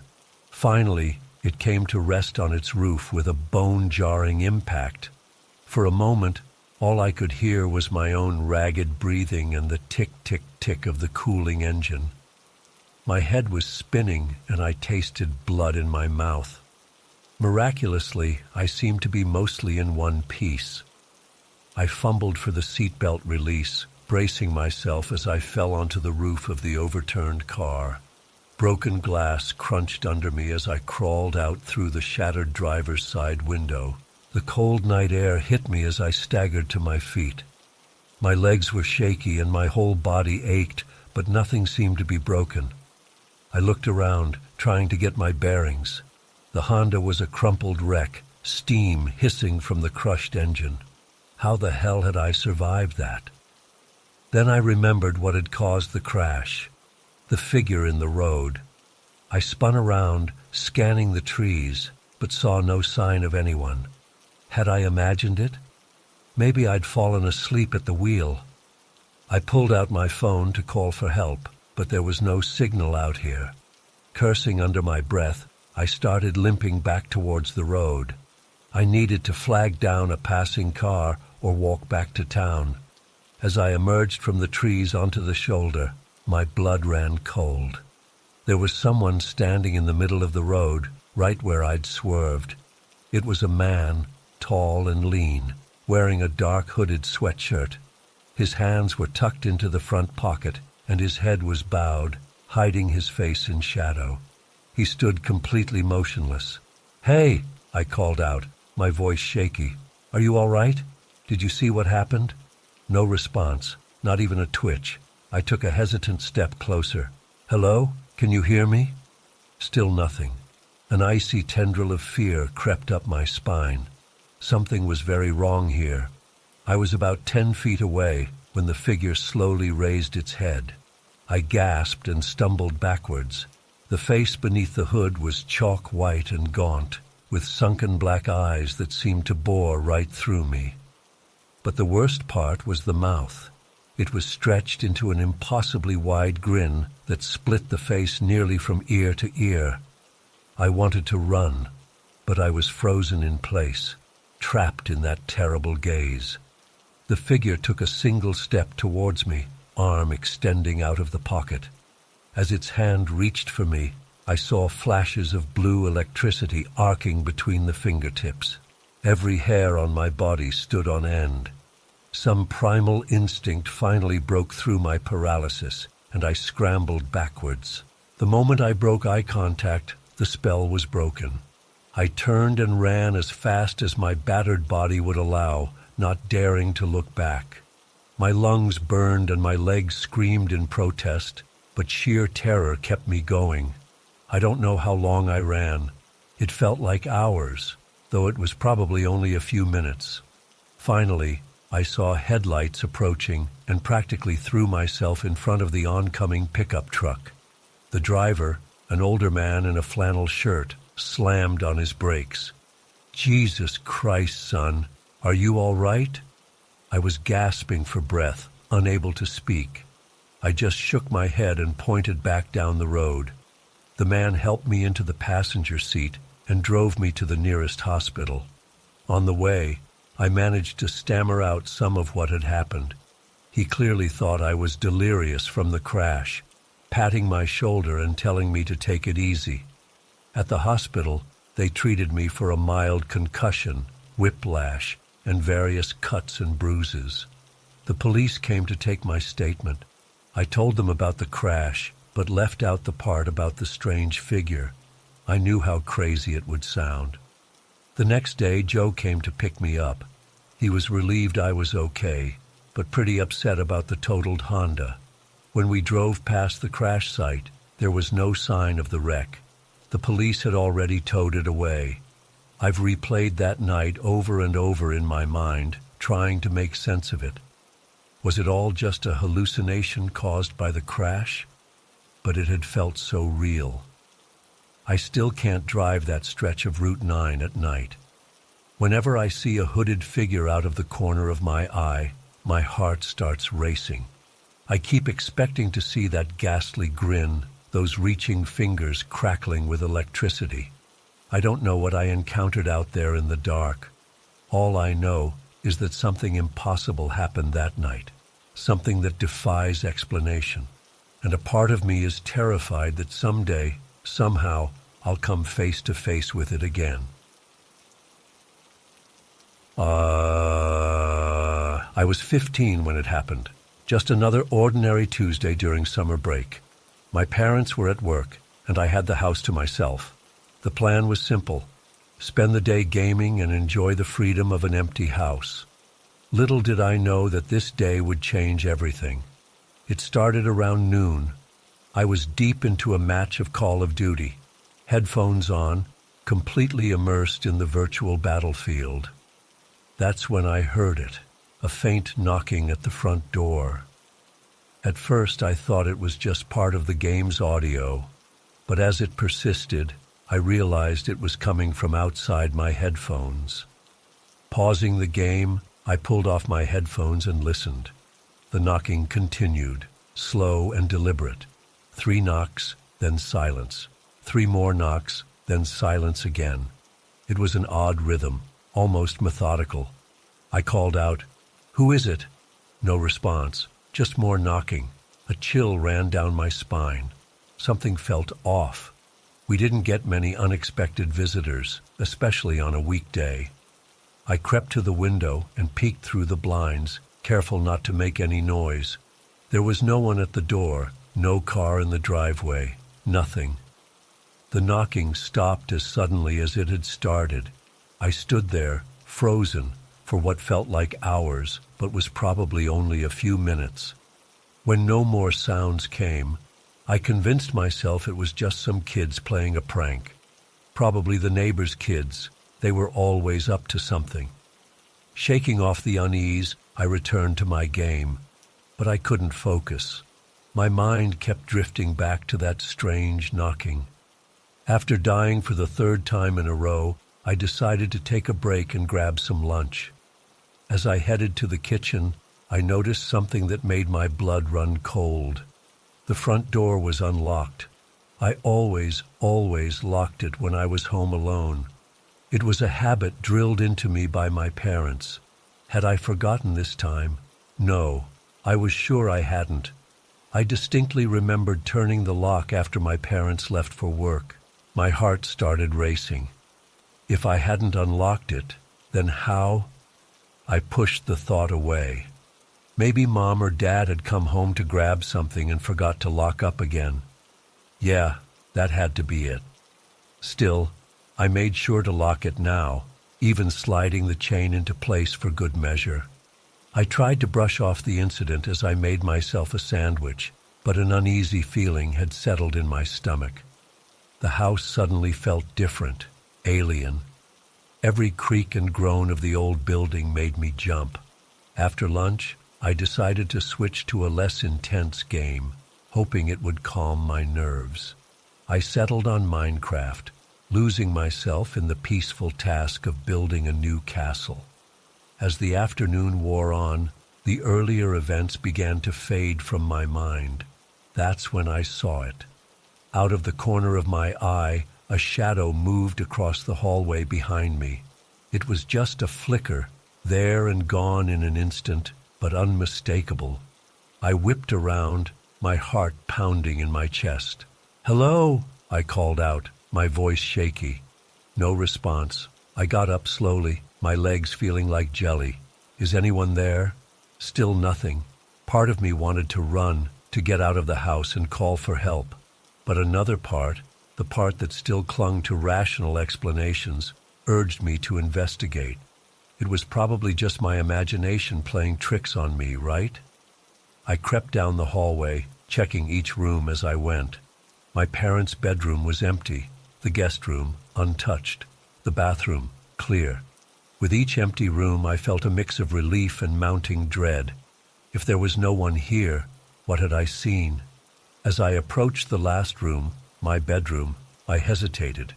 The door was closed, which was odd because I always left it open. My hand trembled as I reached for the doorknob. Taking a deep breath, I turned it and pushed the door open. Nothing. The room was exactly as I'd left it that morning. No sign of an intruder, no items out of place. I let out a shaky laugh, relief washing over me. I was just being paranoid, letting my imagination run wild. I turned to head back to the living room, ready to forget this whole ridiculous episode. That's when I saw it. A muddy footprint on the carpet just outside my bedroom door. A footprint that was definitely not mine. Panic seized me. Someone had been in the house. Someone might still be in the house. I ran for the front door, fumbling with the lock and chain with trembling hands. As soon as I got it open, I bolted outside, not stopping until I reached the end of the driveway. Standing there, gasping for breath, I pulled out my phone and called my dad. When he answered, I could barely get the words out through my panic. He told me to go to our neighbor's house and call the police. He and Mom would be home as soon as possible. The next few hours were a blur. The police arrived, searched the house, and found nothing. No signs of forced entry, no muddy footprints, no evidence that anyone other than me had been in the house that day. The officers were sympathetic but skeptical. They suggested that the stress of being alone might have caused me to imagine things. My parents were more understanding, but I could tell they weren't entirely convinced either. In the days that followed, we changed the locks and installed a security system. My parents took turns staying home with me until I felt comfortable being alone again. But things were never quite the same. To this day, I can't explain what happened that Tuesday. Was it all in my head? A product of an overactive imagination and too many horror movies? Or was there really someone in the house with me, watching me, playing some twisted game? I don't have answers. All I know is that sometimes, when I'm alone in the house, I still feel like I'm being watched.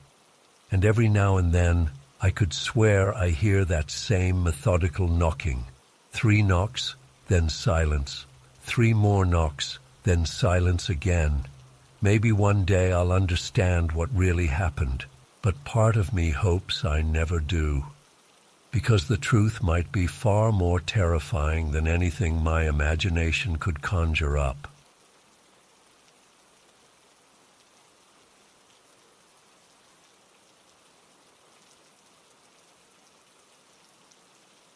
I'd gotten used to the usual creaks and groans of settling metal, the occasional skittering of rats or raccoons. But that night felt different from the moment I arrived for my shift. There was a heaviness to the air, an unsettling stillness that made the hairs on the back of my neck stand up. I did my usual rounds, flashlight in hand, checking that all the equipment was secure and there were no signs of trespassers. Everything seemed normal at first, but as I made my way through the skeletal framework of what would become the main office tower, I started to hear something. It was faint at first, a sort of low, rhythmic thumping sound coming from somewhere above me. I paused, straining my ears. For a moment I thought maybe it was just my imagination, or perhaps some piece of equipment that hadn't been properly shut down for the night. But then I heard it again, clearer this time. Thump, thump, thump, like heavy footsteps on metal. "Hello?" I called out, my voice echoing in the empty space. Anyone there? No response, just that steady thumping sound continuing. I swept my flashlight beam upwards, scanning the maze of exposed beams and scaffolding above me. Nothing but shadows. I keyed my radio. Base, this is John. You got any other personnel on site tonight?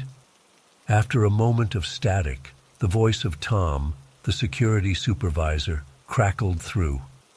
Negative, John. Just you out there tonight. Everything all right? I hesitated. I didn't want to sound paranoid, but something definitely felt off. Yeah, probably nothing. Just thought I heard something. I'll check it out. 10-4, radio if you need backup. I clicked off the radio and started making my way up to the next level, following the sound. My footsteps on the metal stairs seemed unnaturally loud in the quiet night. As I reached the third floor, the thumping suddenly stopped. I stood there for a moment, listening intently, but there was nothing but silence. Then, from somewhere in the darkness ahead of me, I heard what sounded like a child's giggle. My blood ran cold. What the hell would a kid be doing here in the middle of the night? Hello, I called out again, my voice shaky. Is someone there? This is a restricted area. You need to leave immediately. More silence. Then another giggle, closer this time, followed by the sound of running feet. I swung my flashlight wildly, trying to catch a glimpse of whoever it was. The beam cut through dust and shadows, illuminating piles of construction materials and equipment. And then I saw it, a figure darting behind a stack of drywall. Hey, stop right there, I shouted, breaking into a run. But as I rounded the corner, there was no one there, just more piles of materials and half-finished walls. My heart was pounding now. This wasn't right. None of this was right. I fumbled for my radio again. Base, I've got an intruder on site, possibly a child, requesting backup immediately. I waited for a response, but there was nothing but static. Base, do you copy? Tom, are you there? More static, then a burst of garbled noise that made me jump. It almost sounded like words, but distorted and unintelligible. And then, clear as day, a child's voice came through the radio. Come play with us, John. I nearly dropped the radio in shock. How did they know my name? What the hell was going on? I turned to run, to get out of there and call the police. But as I spun around, my flashlight beam fell on something that stopped me in my tracks. Standing there, not 10 feet away, was a child-sized mannequin. It hadn't been there a moment ago, I was sure of it. Its blank face was turned towards me, plastic arms outstretched as if reaching for me. I stumbled backwards, my breath coming in ragged gasps. This couldn't be happening. I had to be dreaming, or hallucinating, or going insane. The radio crackled to life again. This time it was Tom's voice, but there was something off about it. It sounded strained, almost robotic. John, you need to leave the site immediately. Do not investigate further. Get out now. I didn't need to be told twice. I turned and ran, not caring about protocol or securing the site. I just needed to get out of there. As I ran, I could hear things moving in the darkness around me. Scraping sounds, more giggling, the thumping footsteps getting closer. I didn't dare look back, just focused on finding the stairs, on getting to the ground level and out to my car. I burst out of the building, gasping for air, and sprinted across the lot to where my car was parked.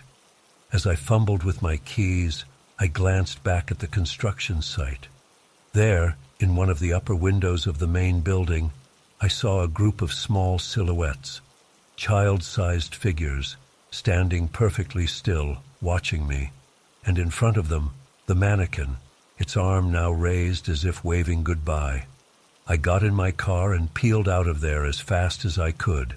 I didn't stop driving until I was miles away, pulled over in a 24-hour diner parking lot, shaking and trying to make sense of what had happened. I called the police, but when they investigated, they found nothing out of the ordinary. No signs of intruders, no mannequin, nothing to corroborate my story. Tom claimed he'd never radioed me that night, that everything had been quiet on his end. I quit that job the next day. I couldn't bring myself to go back there, not after what I'd experienced. For weeks afterwards, I had nightmares about those giggling voices, about the mannequin reaching for me. I've tried to rationalize it, to tell myself it was just stress or an overactive imagination. But deep down, I know what I saw and heard that night was real. Something was in that construction site, something that didn't belong in our world. And sometimes late at night, I still hear that faint giggling, and I wonder if whatever was there is still waiting, still wanting to play.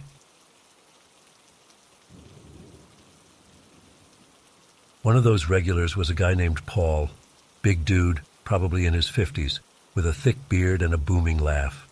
He drove for one of the major shipping companies and would usually roll in around 2 or 3 a.m. We'd chat while he filled up his rig, and he always had some wild story from the road to share. I looked forward to his visits. They broke up the monotony of those long nights. But last Tuesday, something felt off when Paul pulled in. It was about 2:30 a.m., and I was restocking the coolers when I heard the familiar rumble of his truck. I headed out to the pumps to say hi, but Paul didn't get out right away like he usually did. He just sat there in the cab for a good minute or two, staring straight ahead. When he finally climbed down, his whole demeanor was different. No friendly wave, no booming, "How you doing, kid?" He just nodded curtly and started filling up the tank. I tried to make conversation, asking how his route had been, but he gave short, clipped responses. His eyes kept darting around nervously. "Everything all right, Paul?" I asked. "You seem a little on edge tonight." He hesitated, then forced a smile that didn't reach his eyes. Yeah, just tired is all. Long haul from Albuquerque." I nodded, but something still felt wrong. Paul finished fueling up, and I expected him to head inside to pay and grab his usual coffee and beef jerky. But he just stood there by the pump, shifting his weight from foot to foot. "Hey, you mind taking a look at something in my trailer?" he asked suddenly. "Think I might have a coolant leak or something. Could use an extra set of eyes." Now, I'm not a mechanic by any means. I know how to pump gas and run a cash register. That's about it. But Paul had always been friendly to me, so I figured I'd at least take a look. "Sure thing," I said. "Let me just grab a flashlight from inside." As I turned to head back to the store, Paul's hand shot out and gripped my arm. His fingers dug in painfully. "No need," he said quickly. "Got one in the cab. Come on." A chill ran down my spine. Every instinct was screaming at me that something was very, very wrong. But I didn't want to seem paranoid or rude. Paul was a regular after all. So I let him lead me around to the back of the trailer. He fumbled with the latch for a moment, then swung the heavy doors open. The interior was pitch black. A rush of cold air hit me, along with a smell, something chemical and sickly sweet that made my stomach turn. "I don't see any leak," I said, taking an involuntary step back. "Maybe we should—" "It's further in," Paul interrupted. He climbed up into the trailer. "Come on up, I'll show you." My heart was pounding now. This wasn't right. None of this was right. I opened my mouth to make an excuse, to say I needed to get back inside. But before I could speak, I heard something that made my blood run cold. A thump from inside the trailer, and then a muffled whimper. Paul's head snapped around toward the sound. For just a split second, I saw an expression of pure rage contort his features. Then he turned back to me with that same forced smile. "Probably just some loose cargo," he said. "Why don't you come take a closer look?" In that moment, I knew with absolute certainty that if I stepped into that trailer, I would never come out again. I stumbled backward, nearly falling in my haste to get away. I just remembered, I stammered. I can't leave the register unattended. Company policy. Sorry, Paul. Maybe next time. I turned and ran.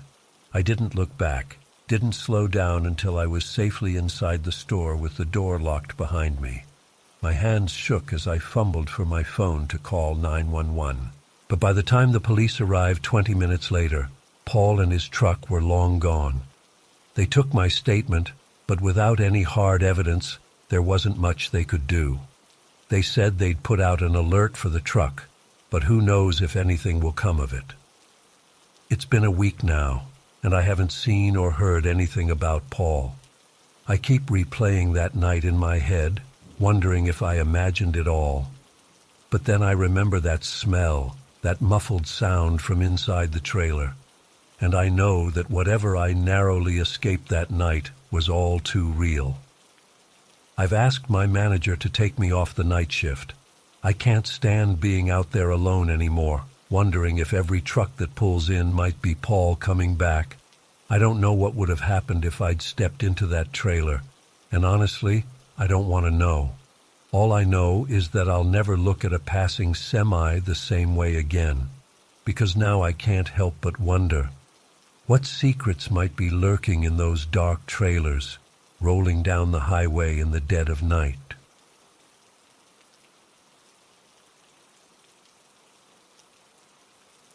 I was shaking as I typed this, still trying to process everything that happened.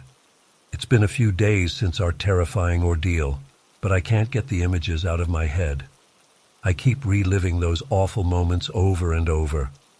It was supposed to be a fun road trip with my 3 closest friends, Jake, Mia, and Tony.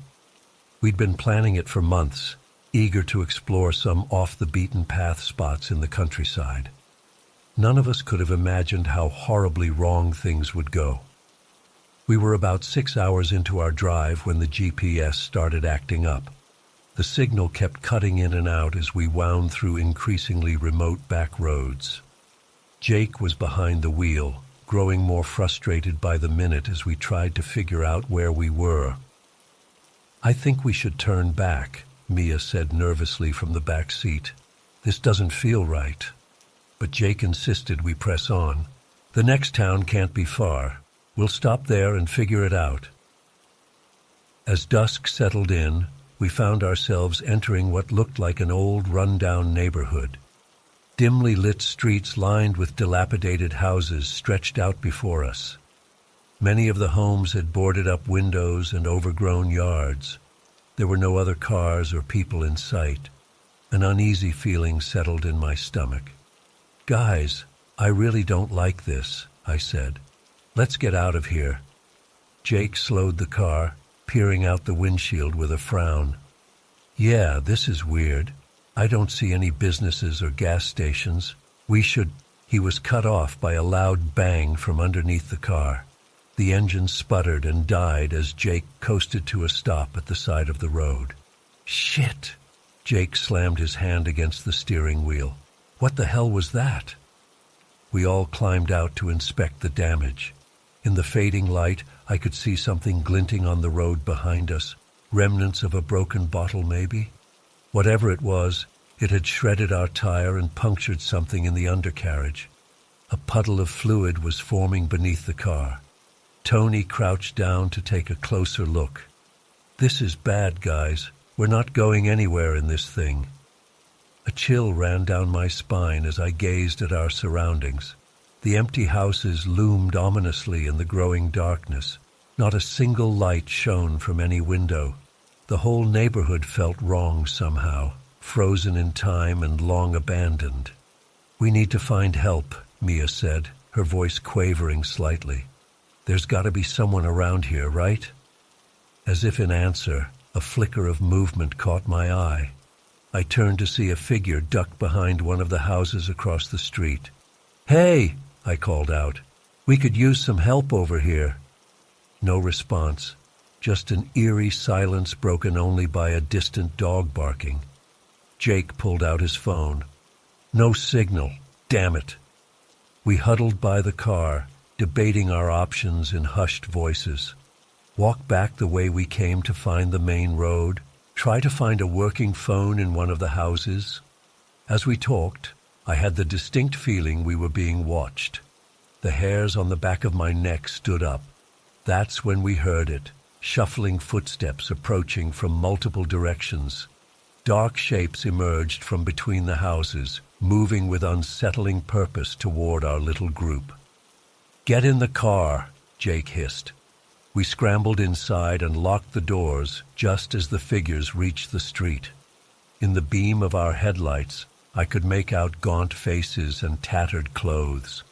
Their eyes gleamed with a feral hunger that made my blood run cold. One of them, a tall man with matted gray hair, stepped right up to Jake's window and peered in at us. His yellowed teeth bared in a grotesque approximation of a smile. "Well now," he drawled in a raspy voice. "Looks like we got ourselves some visitors, boys." The others crowded around the car, leering at us and mumbling to each other. I counted at least 8 of them. Who were these people? How long had they been living out here, cut off from the world? "Please," Mia whimpered. "We just need help with our car. We'll be on our way." "Oh, I don't think you'll be going anywhere," the gray-haired man interrupted. He produced a wicked-looking knife from his coat pocket. "Not unless you want to play a little game with us first." Panic exploded in my chest. This couldn't be happening. These deranged people were going to kill us, out here where no one would ever find us. Jake gunned the engine, but it just sputtered uselessly. Our captors laughed, a chilling sound devoid of any real mirth. "All right, time to come out and play." The leader started pounding on the window with the hilt of his knife. The others joined in, rocking the car and trying to break the glass. I knew it was only a matter of time before they got in. We had to do something, fast. "The road behind us is clear," Tony whispered urgently. "If we make a run for it, we might be able to lose them between the houses." It was a desperate plan, but our only shot. Jake counted down from 3. On 1, we flung open the doors on the opposite side from our attackers and took off running. Enraged shouts erupted behind us as we sprinted down the cracked asphalt. I pushed myself harder than I ever had before, lungs burning as I struggled to keep up with my friends. We veered off the street and cut between 2 decrepit houses. In the narrow alley, I could hear heavy footsteps in pursuit. These people knew the layout of this place far better than we did. We had to keep moving. We emerged onto another street and Jake pointed left. "This way," he panted. As we ran, I risked a glance back. Several dark shapes were hot on our heels, brandishing makeshift weapons. My heart pounded in my ears. We zigzagged through the maze-like neighborhood, taking sharp turns and doubling back when we could. But our stamina was flagging. I didn't know how much longer we could keep this up. Suddenly, Mia stumbled and fell with a cry of pain. Tony and I skidded to a stop, but Jake was several paces ahead before he realized. "My ankle," Mia groaned. "I think it's sprained." I looked back in horror to see our pursuers rapidly closing the distance. "We have to carry her." Tony and I hoisted Mia up between us. We hobbled forward as fast as we could, but we'd lost precious time and ground. The shouts and footsteps grew louder behind us. Just when I thought all hope was lost, Jake's voice rang out. "Over here! I found something!" We rounded a corner to see Jake waving us toward a partially open cellar door. Without hesitation, we ducked inside and Jake pulled the heavy doors shut above us. We huddled in the musty darkness, hardly daring to breathe as footsteps thundered past outside. After what felt like an eternity, the sounds faded into the distance. "Oh my God," Mia whispered shakily. "I can't believe we got away." I fumbled for my phone and turned on the flashlight. We appeared to be in some kind of old storm cellar or bomb shelter. Dusty shelves lined the walls, stocked with ancient-looking canned goods. "We can't stay here forever," Tony said. "They'll find us eventually." Jake nodded grimly. "We need to wait until they've spread out to search, then make a break for it. If we can get back to a main road, we might be able to flag down help." So we waited in tense silence, straining our ears for any sign of our pursuers returning. I don't know how long we were down there. It felt like hours. My nerves were frayed to the breaking point. Finally, Jake cracked open the cellar door and peered out. "I think the coast is clear. Let's move." We emerged cautiously into the pre-dawn gloom. The neighborhood was eerily still. We picked a direction and started walking as quickly and quietly as we could, Mia leaning on Tony for support. Just as the first hints of sunrise began to lighten the sky, we heard a vehicle approaching. We ducked behind some overgrown hedges, hearts in our throats. But it wasn't our pursuers. It was a police cruiser on patrol. We ran out into the street, waving our arms frantically. The officer looked stunned as we poured out our story. He radioed for backup and assured us we were safe now. In the days since, the police have scoured that neighborhood, but found no trace of the people who chased us. It's like they vanished into thin air. The houses all appeared long abandoned. I still have nightmares about those terrifying hours. Part of me wonders if it was all some kind of shared delusion brought on by exhaustion and fear. But then I look at the scrapes on my arms from running through bushes, and I know it was real. We were lucky to escape with our lives that night. I don't think I'll ever feel truly safe again. Those hungry, feral eyes will haunt me forever.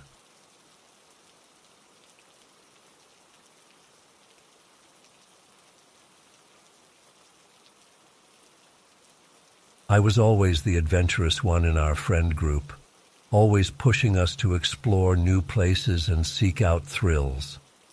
So when I stumbled across an old forum post about a mysterious abandoned road deep in the Redwood National Forest, I knew we had to check it out. It took some convincing, but I finally got my 3 closest friends, Jake, Mia, and Chris, to agree to a weekend camping trip to explore the area. We packed up my old Jeep with tents, supplies, and plenty of flashlights, then hit the road early Friday morning. The drive up the coast was beautiful, with the sun glinting off the ocean to our left and towering redwoods flanking us on the right. As we got deeper into the forest, the trees seemed to close in around us, blocking out more and more of the sky. By the time we reached the unmarked turnoff I'd found on some old maps, it felt like we were entering another world entirely. The narrow dirt road was barely visible, overgrown with ferns and moss. I had to creep along at a snail's pace to avoid bottoming out on roots and rocks. After about 20 minutes of slow progress, we came to a small clearing where the road seemed to end abruptly at a wall of massive redwoods. "Well, this is anticlimactic," Jake said as we piled out of the Jeep. "Looks like your mystery road was just an old logging trail." I felt a pang of disappointment, but wasn't ready to give up so easily. "Let's at least look around a bit before we head back. Maybe there's something interesting in the woods." We grabbed our day packs and spread out to explore the area around the clearing. I headed straight for the tree line where the road seemed to end, pushing through thick ferns. To my surprise, I found that the road did continue on the other side, though it was so overgrown it was barely visible. "Hey guys, over here!" I called out excitedly. "The road keeps going." The others joined me, and we discussed whether to keep following it on foot or try to get the Jeep through. In the end, we decided to leave the vehicle and continue on foot. The road ahead looked far too rough for driving. As we hiked deeper into the forest, an eerie silence settled over us. The usual forest sounds, birds, insects, wind in the trees, seemed muffled and distant. The air felt thick and oppressive, making it hard to breathe. After about an hour of hiking, Mia suddenly stopped short. "Guys, look at this," she said, gesturing to a nearby redwood. We gathered around and saw what had caught her attention, a series of deep gouges in the tree's massive trunk, each slash nearly as long as my arm. They looked fresh, with sap still oozing from the wounds. "What the hell could have done that?" Chris asked, his voice hushed. "A bear, maybe?" I shook my head slowly. "I've seen bear claw marks before. These are way too big." We all exchanged uneasy glances. Part of me wanted to turn back right then, but my curiosity got the better of me. "Let's keep going," I said, "but stay alert." As we continued down the overgrown road, we started noticing more and more strange markings on the trees. Some were claw marks like the first, while others looked almost like crude symbols carved into the bark. The forest around us grew darker and more twisted. Gnarled branches reached across the path like grasping fingers. Thick fog began to curl around our feet. I felt a growing sense of wrongness, like we had stumbled into a place we didn't belong. Just as I was about to suggest turning back, the narrow road opened up into another clearing. What we saw there stopped us all in our tracks. In the center of the clearing was a crude stone altar, stained dark with what looked horribly like old blood. Scattered around it were bones, some animal, but many disturbingly human-looking. Tattered scraps of clothing clung to some of the remains. "Oh God," Mia choked out, turning away. I felt bile rising in my throat. "We need to get out of here," Jake said urgently. "Now." But as we turned to leave, a blood-curdling howl split the air. It was like nothing I'd ever heard before, part wolf, part something else entirely. More howls answered from the woods around us. Heart pounding, I wheeled back toward the path we'd come from. Through the fog, I caught glimpses of movement, dark shapes slipping between the trees, drawing closer. "Run!" I yelled, shoving my frozen friends into action. We sprinted back down the overgrown road, branches whipping at our faces. I could hear crashing in the underbrush behind us, punctuated by snarls and howls that sounded closer by the second. Ahead, a massive fallen tree blocked the path.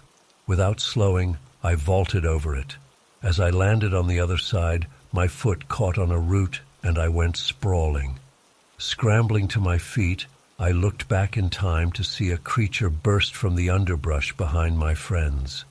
In the shadows, I couldn't make out details, just that it was huge, running on all fours, with glowing yellow eyes. Chris, at the back of the group, never had a chance. The thing pounced, bearing him to the ground. His scream cut off abruptly as massive jaws clamped around his throat. "Keep running!" I screamed at Jake and Mia as they hesitated, horrified. More howls echoed through the forest as the rest of the pack closed in. Everything became a blur of terror and desperate flight. Somehow we made it back to the jeep, piling in as teeth snapped at our heels. I fumbled with the keys, engine finally roaring to life as dark shapes emerged from the trees. I stomped on the gas, the jeep fishtailing wildly before finding traction. We bounced and jolted down the overgrown road, branches scraping the sides. In the rearview mirror, I caught one last glimpse of glowing eyes before we burst out onto the main forest road. We drove for hours in shocked silence, not stopping until we'd left the redwoods far behind. None of us spoke about what we'd seen. How could we? Who would believe us? It's been weeks now, but I still wake up in a cold sweat every night, the sound of inhuman howls echoing in my mind. I can't shake the feeling that we only escaped because something let us go, to spread fear, or as some sort of sick warning to others. I don't know what those things in the forest were. I don't want to know. But sometimes, when the night is dark and still, I swear I can hear distant howls carried on the wind, and I wonder how long it will be before they come looking for us again.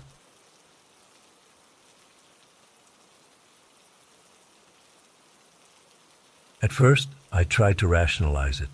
Maybe we just happened to be going in the same direction for a while. But after 10 minutes of the car mimicking my lane changes and maintaining the exact same distance behind me, a knot of unease began to form in my stomach. I decided to test my suspicion by taking the next exit, even though it would add time to my commute. Sure enough, the car followed. My heart started to race as I wound through unfamiliar side streets, hoping to lose my pursuer. But no matter how many random turns I took, or how I varied my speed, those headlights remained locked on me like a predator stalking its prey. Cold sweat broke out on my forehead as I gripped the steering wheel tighter, my knuckles turning white. I fumbled for my phone, thinking I should call 911, but what would I even say? I had no proof this person was actually following me. Maybe I was just being paranoid. And I couldn't exactly describe the car. In the darkness, all I could make out was a vague sedan shape. I tossed my phone aside in frustration, deciding to head for the police station instead. Surely my stalker wouldn't follow me there. As I made my way through the quiet residential streets, the car behind me suddenly accelerated. My breath caught in my throat as it rapidly closed the distance between us. Oh God, what were they going to do? My foot instinctively pressed harder on the gas pedal, but the other car matched my speed effortlessly. Just as I was certain they were about to ram me, the car swerved into the oncoming lane and pulled up alongside me. I kept my eyes glued to the road ahead, terrified to look over. But I could feel the weight of their stare boring into me. My hands trembled as I white-knuckled the steering wheel, willing myself not to panic. After what felt like an eternity, but was probably only a few seconds, the car abruptly dropped back behind me again.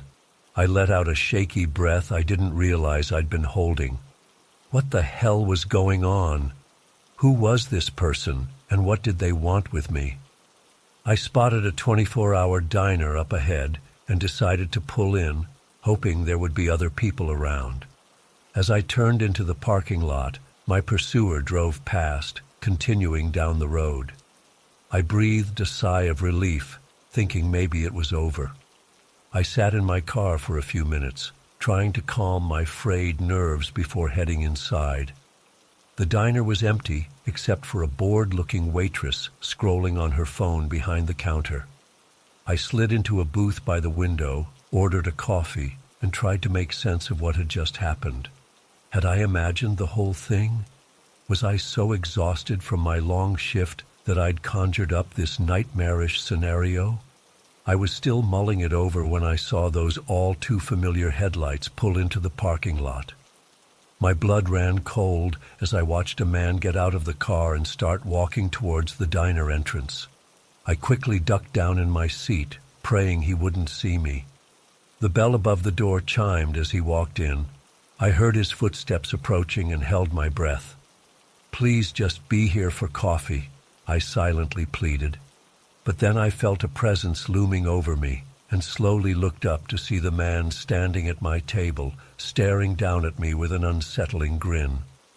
"Fancy meeting you here," he said casually, as if we were old friends. "Mind if I join you?" Before I could respond, he slid into the booth across from me. I was frozen in fear, my mind racing to figure out how to get out of this situation. Should I make a run for it? Try to reason with him? Scream for help? "You're probably wondering why I followed you," he continued, still smiling that eerie smile. "I saw you leaving the hospital and I just couldn't help myself. I had to meet you." A chill ran down my spine. How long had he been watching me? "What do you want?" I managed to stammer out. He leaned in close, his eyes gleaming with an intensity that made my skin crawl.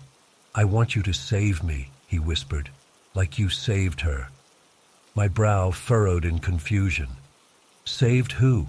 What are you talking about?" "My wife," he replied. "6 months ago, car accident. You were the trauma surgeon on call. You brought her back from the brink of death."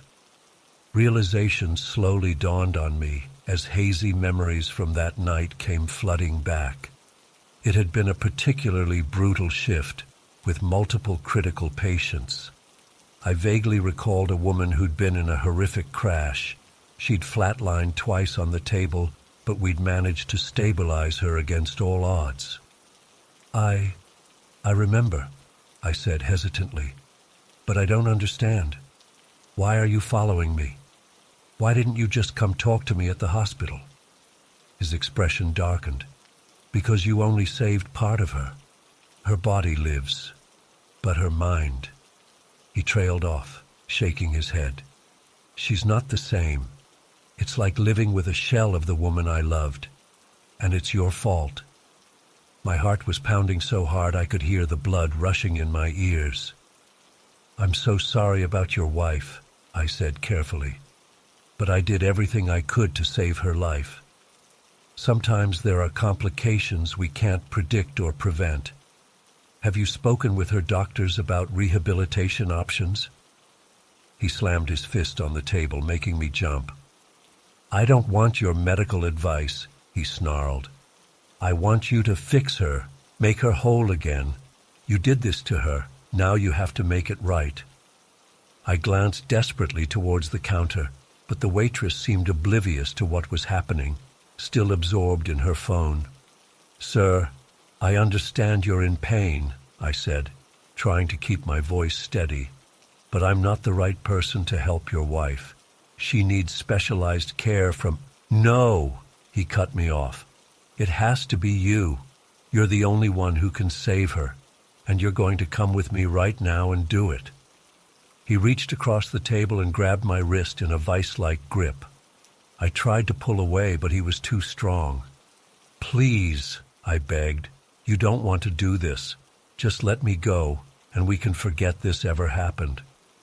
But I could see in his eyes that reasoning wasn't going to work. This man was unhinged with grief and desperation. As he started to drag me out of the booth, I knew I had to act fast.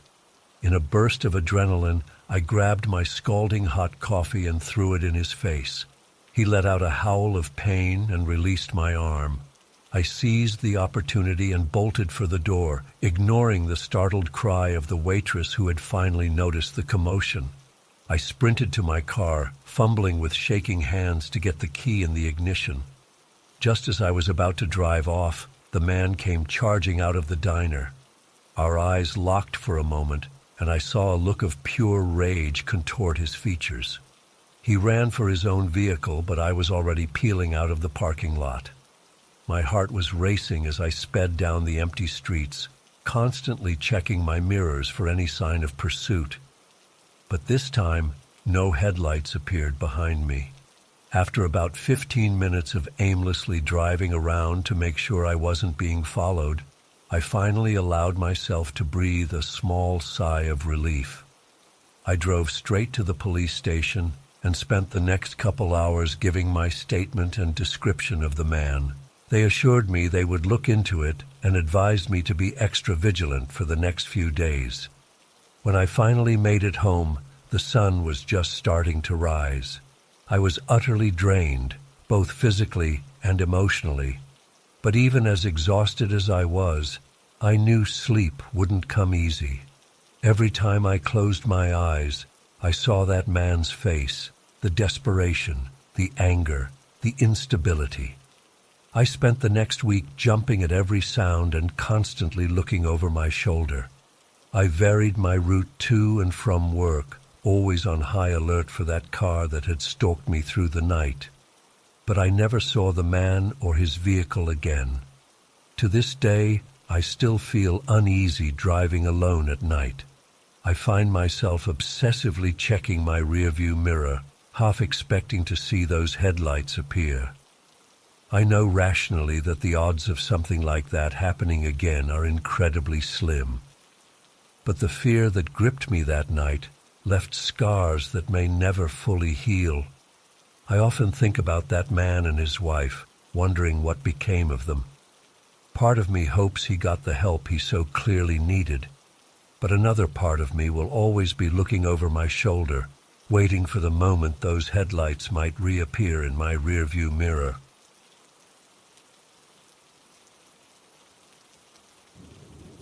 As I pulled up to the pump, I noticed something off about the place. The windows were dark, no lights on inside. Weeds sprouted from cracks in the pavement. It had clearly been abandoned for some time. But my gas gauge was dangerously low, and I didn't know how far it was to the next town. I figured I'd at least check if the pump still worked. I got out of my car, the silence pressing in around me. No cricket chirps or rustling leaves, just a heavy, unnatural quiet. My footsteps echoed loudly as I approached the pump. To my surprise, it hummed to life when I lifted the nozzle. Guess they forgot to shut off the gas when they closed up shop. As I filled my tank, I found my gaze drawn to the darkened windows of the little convenience store. Something about it unsettled me, but I couldn't put my finger on why. Once my tank was full, curiosity got the better of me. I decided to take a quick look inside before getting back on the road. The door creaked ominously as I pushed it open. Musty air assaulted my nostrils, thick with dust and decay. I fumbled for my phone, turning on the flashlight to illuminate the space. What I saw made me freeze in my tracks. The interior looked like it had been frozen in time. Shelves stocked with faded, decades-old products. A layer of dust coating every surface. Cobwebs draped from the ceiling. But strangest of all were the mannequins. Eerily lifelike figures posed throughout the store. A family browsing snacks, a man reading a newspaper, a cashier behind the counter. Their blank faces seemed to follow me as I moved. I should have left right then. Every instinct screamed at me to run. But some morbid fascination compelled me deeper into the store. My light fell on a door marked "Employees Only" at the back. Heart pounding, I reached for the handle. The storage room beyond was pitch black, my phone's light barely penetrating the gloom.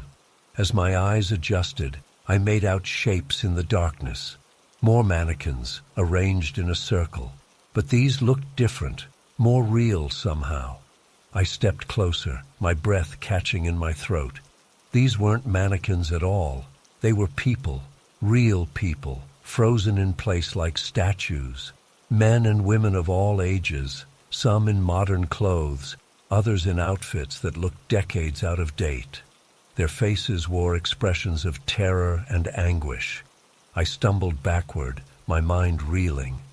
This couldn't be real. I had to be hallucinating from exhaustion. But as I turned to flee, I came face to face with something that chilled me to my very core. A figure stood in the doorway, blocking my escape. Tall and unnaturally thin, clothed in tattered rags. But where its face should have been was only a blank, featureless expanse of skin. I stood paralyzed with fear as it raised a skeletal hand, gesturing to the circle of frozen people. When it spoke, the voice seemed to come from inside my own head. "Join us," it whispered. "Become part of our eternal gathering." Terror jolted me into action. I bolted past the creature, shoving it aside with strength born of desperation. I sprinted through the store, past the watchful mannequins, and burst out into the cool night air. I threw myself into my car, hands shaking so badly I could barely get the key in the ignition. As I peeled out of the lot, tires squealing, I risked a glance in the rearview mirror. The faceless figure stood in the doorway, its blank visage turned toward me. And all around it, the mannequins had come to life, waving goodbye with stiff, jerky movements. I drove for hours, too terrified to stop. When the sun finally rose, I convinced myself it had all been a vivid hallucination brought on by exhaustion.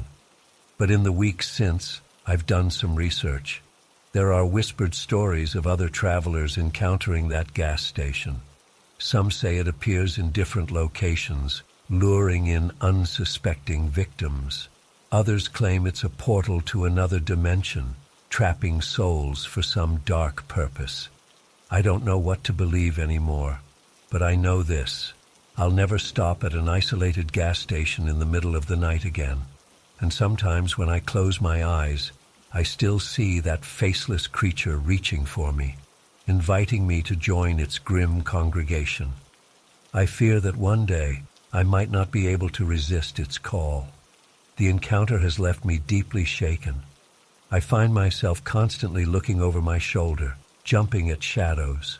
Sleep eludes me most nights, my dreams haunted by visions of frozen faces and mannequins coming to life. I've become paranoid about stopping anywhere remote or isolated, always making sure to fuel up in busy areas during daylight hours. I've scoured the internet for any information about similar experiences, but most of what I've found are vague urban legends or clearly fictional stories. Nothing that quite matches the visceral terror of what I encountered. Part of me wants to go back, to prove to myself that it wasn't real. But a deeper, primal part of my psyche recoils at the very thought. The worst part is the lingering doubt. What if I had imagined it all? What if I'm slowly losing my grip on reality? But then I'll catch a glimpse of something out of the corner of my eye, a store mannequin that seems to turn its head, or a stranger on the street whose face looks just a little too smooth and featureless. And that ice-cold fear grips me all over again. I've tried talking to friends and family about it, but they all assume I just had a vivid nightmare or hallucination from driving while exhausted. Maybe they're right. Maybe that's all it was. But deep down, I know what I saw was real, and I can't shake the feeling that it's not over, that somehow, someday, that gas station will find me again. So I'm sharing my story here, hoping that someone out there might have answers, or at least to warn others to be careful on those long, lonely stretches of highway in the dead of night. If you see a rundown gas station appear out of nowhere, just keep driving. Don't let curiosity get the better of you like I did, because once you step inside, you might never truly leave. Part of you will always be there, frozen in that circle, waiting for the next unsuspecting traveler to join the gathering.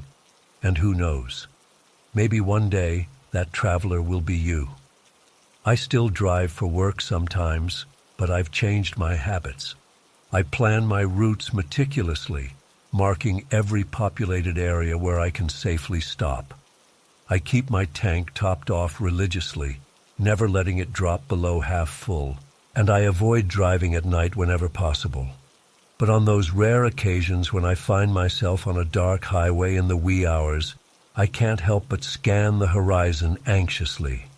Every set of lights in the distance makes my heart race until I can confirm it's just a normal truck stop or small town.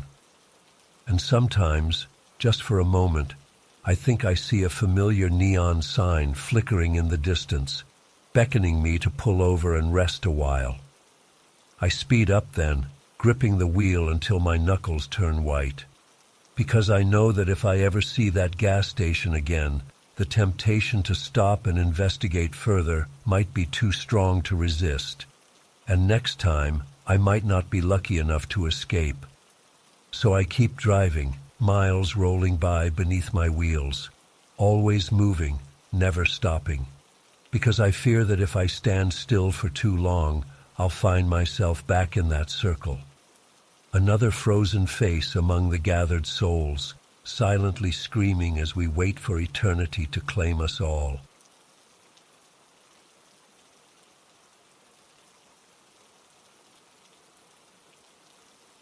I pulled up to the address, a rundown gas station on a dark country road. There was only one person there, a thin man in a long coat standing under the flickering light of the overhang. As I rolled to a stop, he climbed into the back seat without a word. "Evening," I said, glancing in the rearview mirror. "Where to?" The man mumbled an address, his voice barely audible. I plugged it into my GPS. It was even further out, down some back roads I'd never been on before. "Long trip," I commented as we pulled away from the station. "What brings you out this way so late?" Silence from the back seat. I tried again. "You from around here?" Still nothing. "Okay, I got the hint. Some passengers just aren't chatty, especially this time of night." I focused on the road ahead, following the GPS directions as we wound deeper into the countryside. The roads got narrower and more twisted. Soon we were on unpaved gravel, my headlights the only illumination for miles around. An uneasy feeling started to creep over me. Where the hell were we going? I glanced in the rearview mirror again. The man was staring out the window, his face hidden in shadow. Something about him seemed off. I couldn't put my finger on it. "You sure this is the right way?" I asked. "Doesn't seem like there's much out here." No response. I was starting to get annoyed. "Look, I get not wanting to make small talk, but a simple yes or no would be nice." We drove on in silence for another 15 minutes. The gravel turned to dirt, and soon we were barely on a road at all. Just 2 tire tracks through overgrown weeds. My unease was growing by the minute. I was about to tell the guy this was as far as I was going when the GPS chimed. "You have arrived at your destination." I looked around in confusion. There was nothing here, just empty fields and a dilapidated old farmhouse barely visible in the gloom. I think the GPS might be off," I said. "I don't see any—" I glanced in the mirror and my words died in my throat. The back seat was empty. For a moment I just sat there, engine idling, trying to process what I was seeing, or rather, what I wasn't seeing. The passenger was gone, vanished into thin air. My mind raced. Had I imagined him? No, that was impossible. I'd seen him get in the car. I'd heard him give me the address. He'd been sitting right there just moments ago. With shaking hands, I turned on the interior lights and twisted around to look in the back seat. Nothing. No sign anyone had ever been there. Panic started to set in. What the fuck was going on?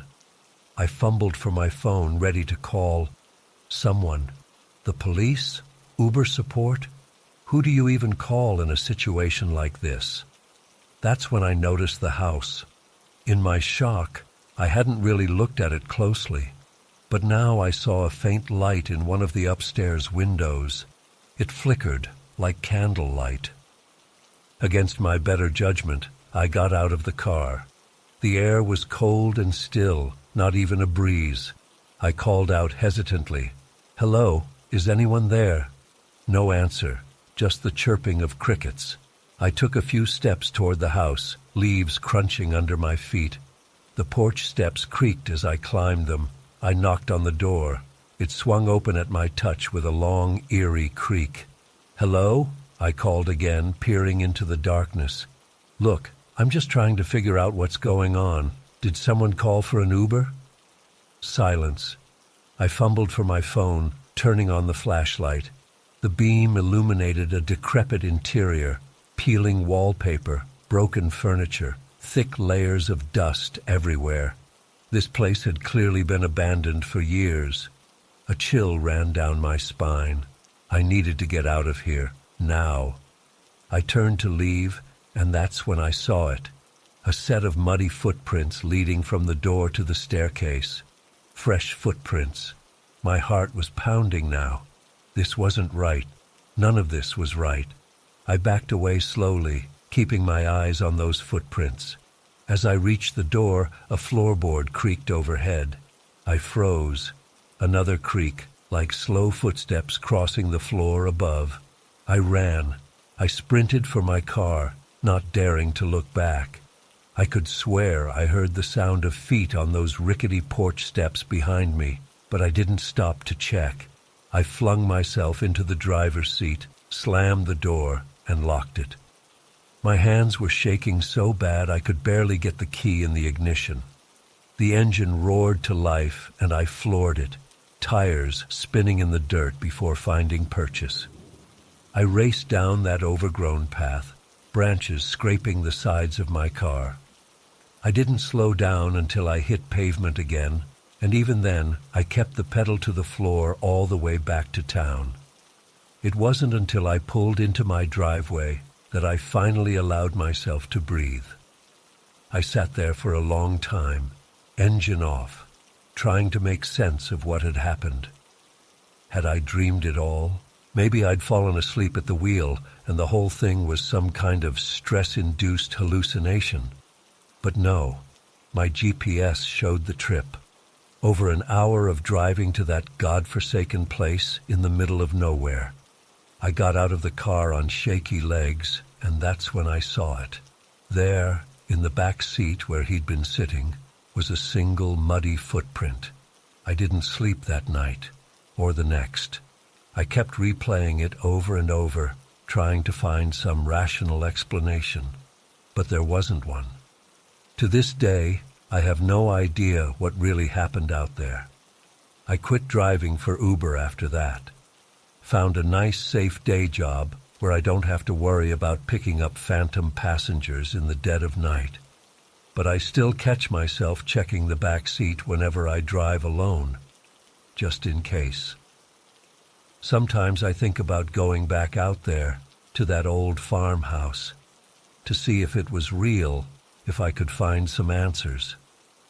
But then I remember those footsteps on the porch, that muddy print in my back seat, and I know that some questions are better left unanswered, so I stay away. But late at night, when the world is quiet and dark, I can't help but wonder, what if he's still out there? What if he's waiting for another ride?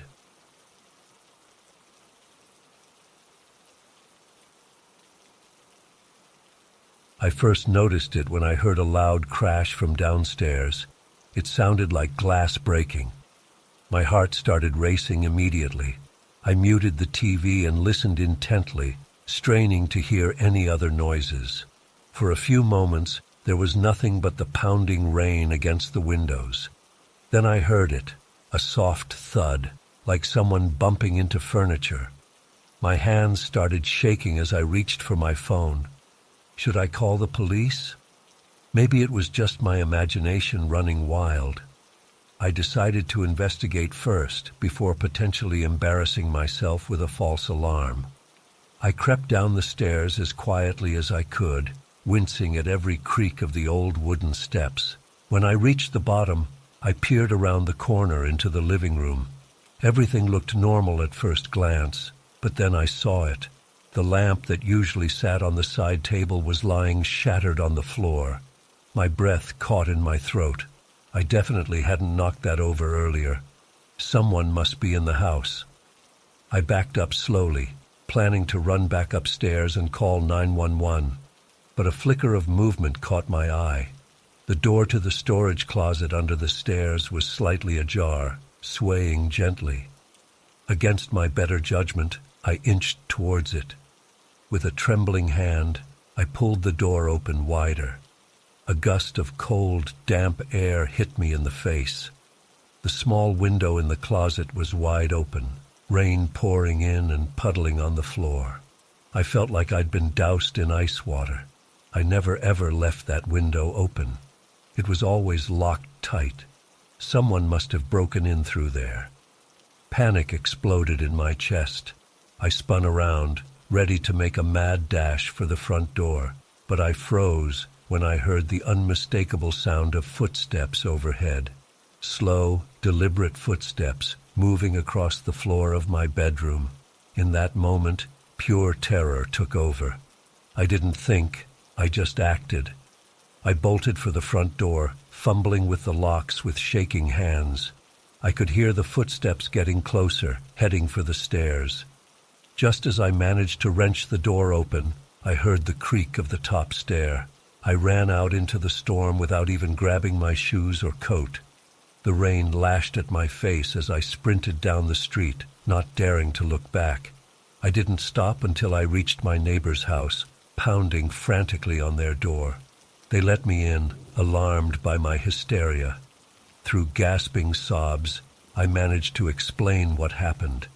They called the police while I huddled on their couch, jumping at every sound. When the officers arrived, they went to search my house. I waited anxiously at my neighbors, praying they'd catch whoever had broken in. But after what felt like hours, they came back with puzzled looks on their faces. They told me they'd found no sign of an intruder. The window in the closet was closed and locked. Nothing was missing or disturbed, except for the broken lamp. They gently suggested that perhaps I'd left the window open earlier and forgotten, and the wind had blown the lamp over. I tried to protest, to explain about the footsteps I'd heard. But even as the words left my mouth, I started to doubt myself. Had I imagined it all?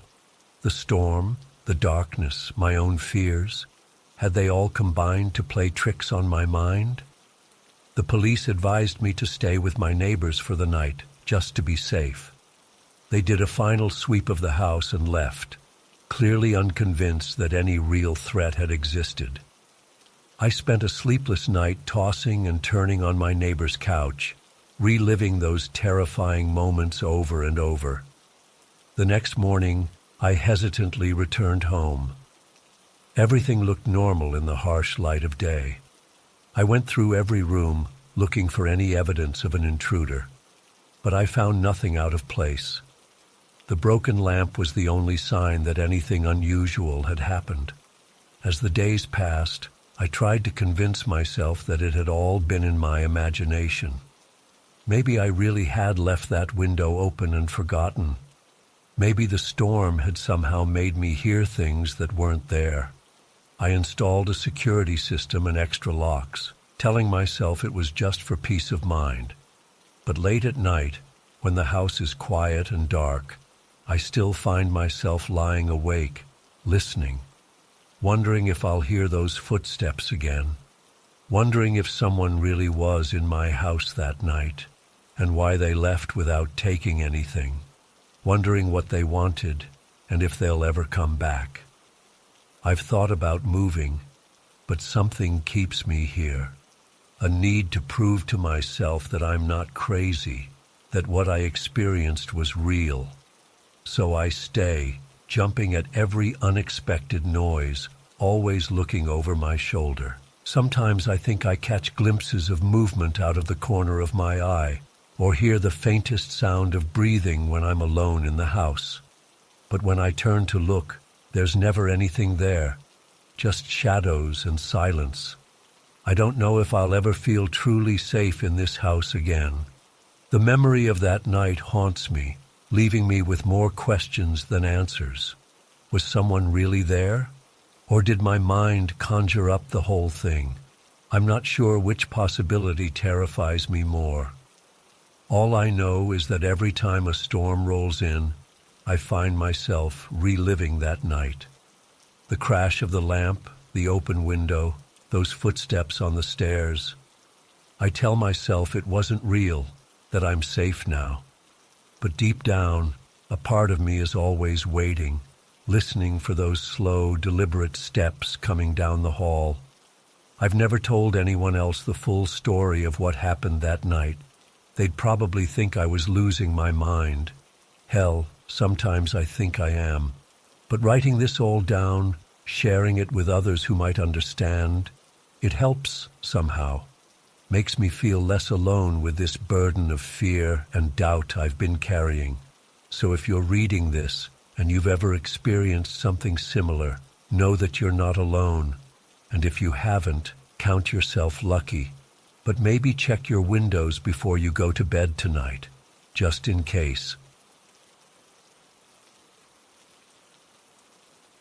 I was only 12 when it happened, but the memory of that day still sends chills down my spine even now, over a decade later. It was the summer of 2011, and my family had just moved into our new home nestled in the woods of rural Pennsylvania. As a kid who grew up in the suburbs, I was thrilled by the prospect of having acres of forest as my backyard playground. Little did I know that those same woods would soon become the setting for an encounter that would haunt me for years to come.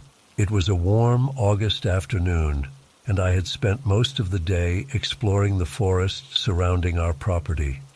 My parents were busy unpacking inside, so I had free rein to roam and let my imagination run wild. As the sun began to dip lower in the sky, casting long shadows through the trees, I decided to head back home for dinner. I remember the air feeling unusually still as I made my way along the faint trail that led back to our house. The typical chorus of birdsong and insect chirps seemed muted, as if the forest itself was holding its breath. That's when I first noticed movement out of the corner of my eye. At first, I thought it was just another deer. We'd seen plenty of them since moving in, and I was used to their graceful presence. But as I turned to get a better look, I felt my heart skip a beat. Something was off about this creature. It stood motionless about 30 yards away, partially obscured by the underbrush. Its general shape was that of a deer, but the proportions were all wrong. The legs seemed impossibly long and spindly, like stilts holding up its body. The neck, too, was elongated beyond what should have been natural, but it was the head that truly sent a jolt of fear through me. The creature's face was vaguely deer-like in structure, but the eyes, God, the eyes, they were far too large, taking up most of its face, and seemed to glow with an unnatural intelligence. As I stood frozen in place, those eyes locked onto mine, and I felt a wave of dread wash over me, unlike anything I'd ever experienced. Time seemed to stretch as we stared at each other. I couldn't move, couldn't breathe, couldn't even blink. It was as if this thing was holding me in place with its gaze alone. And then, ever so slowly, it took a step towards me. The movement broke whatever spell had held me in place. I turned and ran faster than I ever had in my life, my heart pounding in my ears as I sprinted towards home. I didn't look back, too terrified of what I might see if I did. When I finally burst through our front door, I was a sobbing, hysterical mess. My parents tried to calm me down, assuming I'd just had a scare from a normal animal. They went out to check but found nothing unusual. As the days passed, I tried to convince myself that it had just been my overactive imagination playing tricks on me in the unfamiliar woods. But deep down, I knew what I had seen was real. For years, I pushed the memory to the back of my mind, never speaking about it to anyone. It wasn't until I was 23, idly browsing the internet late one night, that I stumbled across a forum thread that made my blood run cold. The post described an encounter eerily similar to mine, a deer-like creature with unnaturally long limbs and oversized, intelligent eyes. They called it a not deer. As I delved deeper into the rabbit hole of online communities discussing these encounters, I realized I wasn't alone. There were dozens, if not hundreds, of people from all over North America who had experienced something similar. Many of the stories shared common elements: the unnatural silence of the forest, the feeling of being held in place by the creature's gaze, and the overwhelming sense of wrongness that permeated the entire encounter. Some theories suggested these were cryptids, unknown animals lurking in the shadows of our world. Others proposed more supernatural explanations, likening the not deer to skinwalkers or other shape-shifting entities from folklore. Whatever the truth, it was clear that what I had seen that day in the Pennsylvania woods wasn't just a figment of my imagination. Reading through these accounts brought all the fear and uncertainty of that day rushing back. I found myself obsessively checking the tree line whenever I visited my parents, half expecting to see those impossibly long legs and piercing eyes emerging from the shadows. Even now, living in a bustling city hundreds of miles away, I can't shake the feeling that somewhere out there, in the quiet corners of the world, these creatures are waiting. I've tried to rationalize it over the years. Maybe it was a deer with some kind of deformity. Maybe the isolation of our new home and the unfamiliarity of the forest had simply played tricks on my young mind. But deep down, I know what I saw was real. The image of that not deer is seared into my memory, a reminder that there are things in this world that defy explanation. Sometimes, late at night when I can't sleep, I find myself back on those forums, reading new accounts and theories. Part of me hopes to find some definitive answer, some explanation that will finally put my mind at ease. But another part, a part I'm almost ashamed to admit, hopes that the mystery will never be fully solved. Because as terrifying as that encounter was, it opened my eyes to the possibility that there's more to our world than what we can easily explain or understand. I've never gone back to those specific woods since that day. My parents still live in that house, and they've never reported seeing anything unusual. But whenever I visit, I can feel the weight of those eyes on me, watching from just beyond the tree line. It's a reminder that sometimes the things we fear most are the things we can't fully comprehend. To this day, I'm cautious around wooded areas, always on edge, always watching for any sign of movement that seems just a little off. I know it might seem irrational to some, but unless you've stared into the eyes of something that shouldn't exist, you can't understand the lasting impact it can have. I often wonder if I'll ever encounter a not deer again. Part of me hopes I never do, while another part almost wishes for it, if only to prove to myself once and for all that I'm not crazy. But for now, I'm left with the memory of that day, the countless stories I've read online, and the knowledge that sometimes the line between the world we know and the world we don't is thinner than we'd like to believe. So if you're ever out in the woods and the air suddenly goes still, if you feel eyes on you that don't seem quite right, remember my story. And whatever you do, don't look directly into its eyes, because once you do, you'll never be able to unsee what you've witnessed, and you'll carry that weight with you for the rest of your life. I was just a regular guy looking for some adventure when I bought that RV back in '86. Little did I know it would lead me down a path of terror I never could have imagined. It all started on what was supposed to be a relaxing camping trip in Ouachita National Forest. I'd been on the road for a few weeks, enjoying the freedom of life in my new RV. The forest seemed like the perfect spot to unwind for a few days, peaceful, secluded, surrounded by nature. I found a nice clearing to park the RV and set up camp. As night fell, I built a fire and sat outside, taking in the sounds of the forest. That's when I first felt it, that prickle on the back of your neck, like you're being watched. I tried to shake it off as paranoia, but the feeling persisted. The next morning, I woke up to find a Polaroid photo tucked under my windshield wiper. My blood ran cold as I looked at it. It was a picture of me, sleeping in my RV, clearly taken through the window the night before. Scrawled on the back in messy handwriting were the words, "Sweet dreams, Felix." I was terrified. How did they know my name? How long had they been watching me?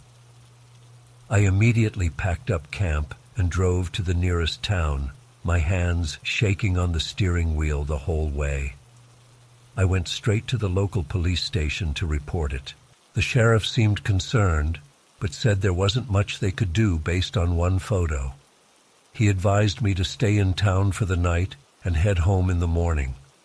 I got a motel room, double-checking all the locks before I tried to sleep. I tossed and turned all night, jumping at every little sound.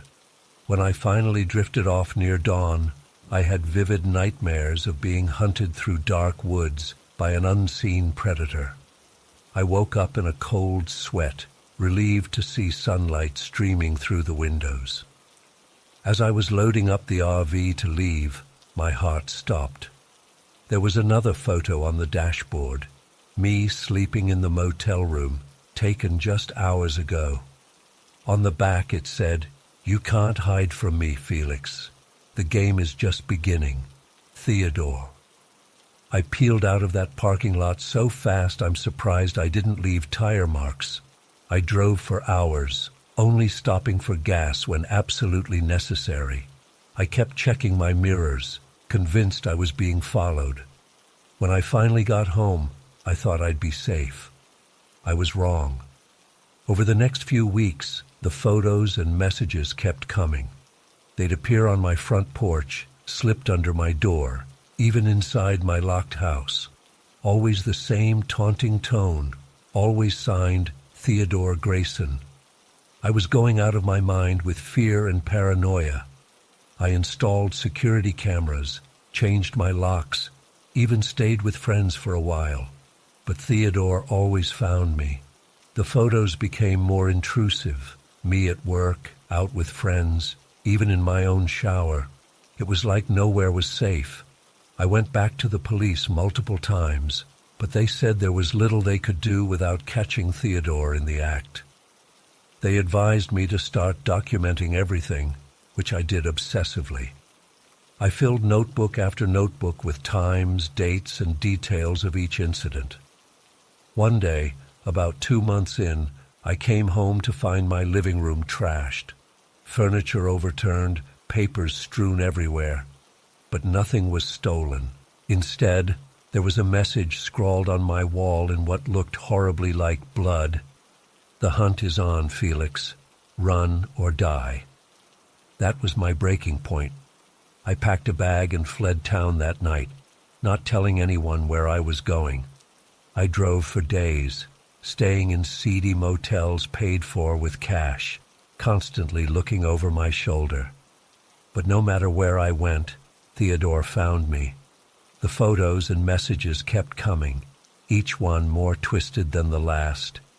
He'd leave little gifts, a lock of my own hair, clippings of my fingernails, even a mold of my house key.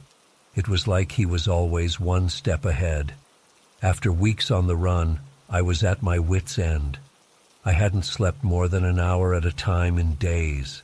I was jumpy, paranoid, seeing Theodore's face in every stranger I passed.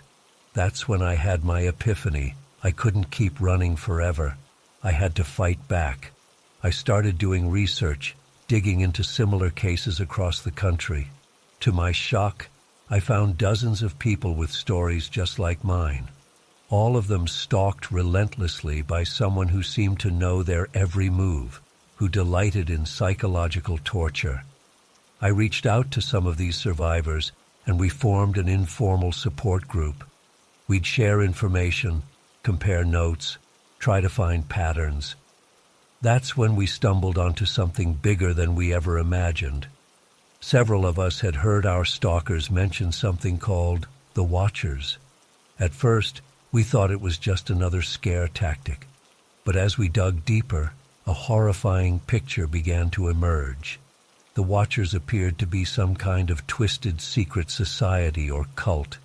They treated hunting humans like a game, selecting targets and competing to see who could break them first.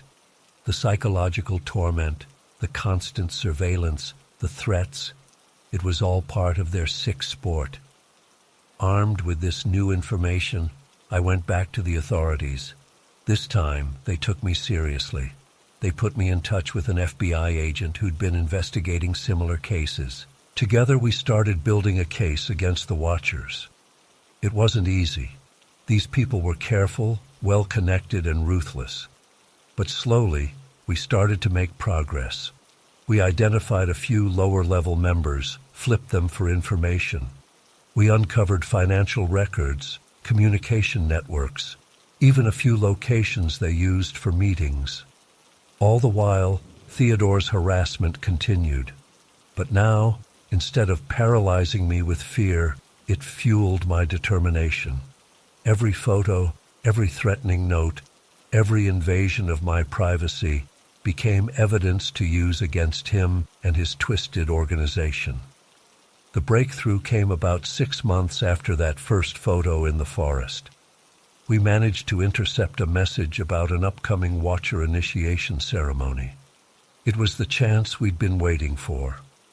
The FBI set up a sting operation. I agreed to act as bait, making myself an easy target. It was terrifying, knowing I was deliberately drawing Theodore out. But I was done being a victim. The night of the ceremony, everything went according to plan, until it didn't. Theodore must have gotten wind of the trap. He showed up early, catching me alone before the FBI team was in position. I'll never forget the look in his eyes when he cornered me. There was no humanity there, just a predatory gleam. He told me how much he'd enjoyed our game, how he was almost sad to see it end. Then he pulled out a knife. What happened next is still a blur. We struggled, and somehow I managed to get the upper hand. I don't know where I found the strength, but suddenly the knife was in my hand, and Theodore was on the ground. The FBI burst in moments later, arresting Theodore and rounding up several other Watchers who'd arrived for the ceremony. It was over. I was safe. In the weeks that followed, the full scope of the Watchers' activities came to light. Dozens of victims across the country, some stalked for years. The organization's roots went deeper than anyone imagined, with members in law enforcement, government, even the tech industry. The trial was a media sensation. I testified, along with many other survivors. Watching Theodore and his cronies face justice was both terrifying and cathartic. In the end, most of the leadership got life sentences. It's been years now, but I still look over my shoulder sometimes. I still wake up in a cold sweat, convinced I've heard a camera click in the dark. But I'm not that terrified, helpless victim anymore. I'm a survivor, and I'm stronger for what I've been through. I still run that support group, helping other stalking victims reclaim their lives. And every time I share my story, I hope it gives someone else the courage to fight back. Because in the end, that's how we beat monsters like Theodore. By refusing to let them win, by shining a light on their dark world, and by standing together against the darkness. I work as a security guard at our local shopping center. It's not the most exciting job, but it pays the bills. That night, I finished my shift around 11 p.m. As I walked to my car in the empty parking lot, I noticed dark clouds gathering overhead.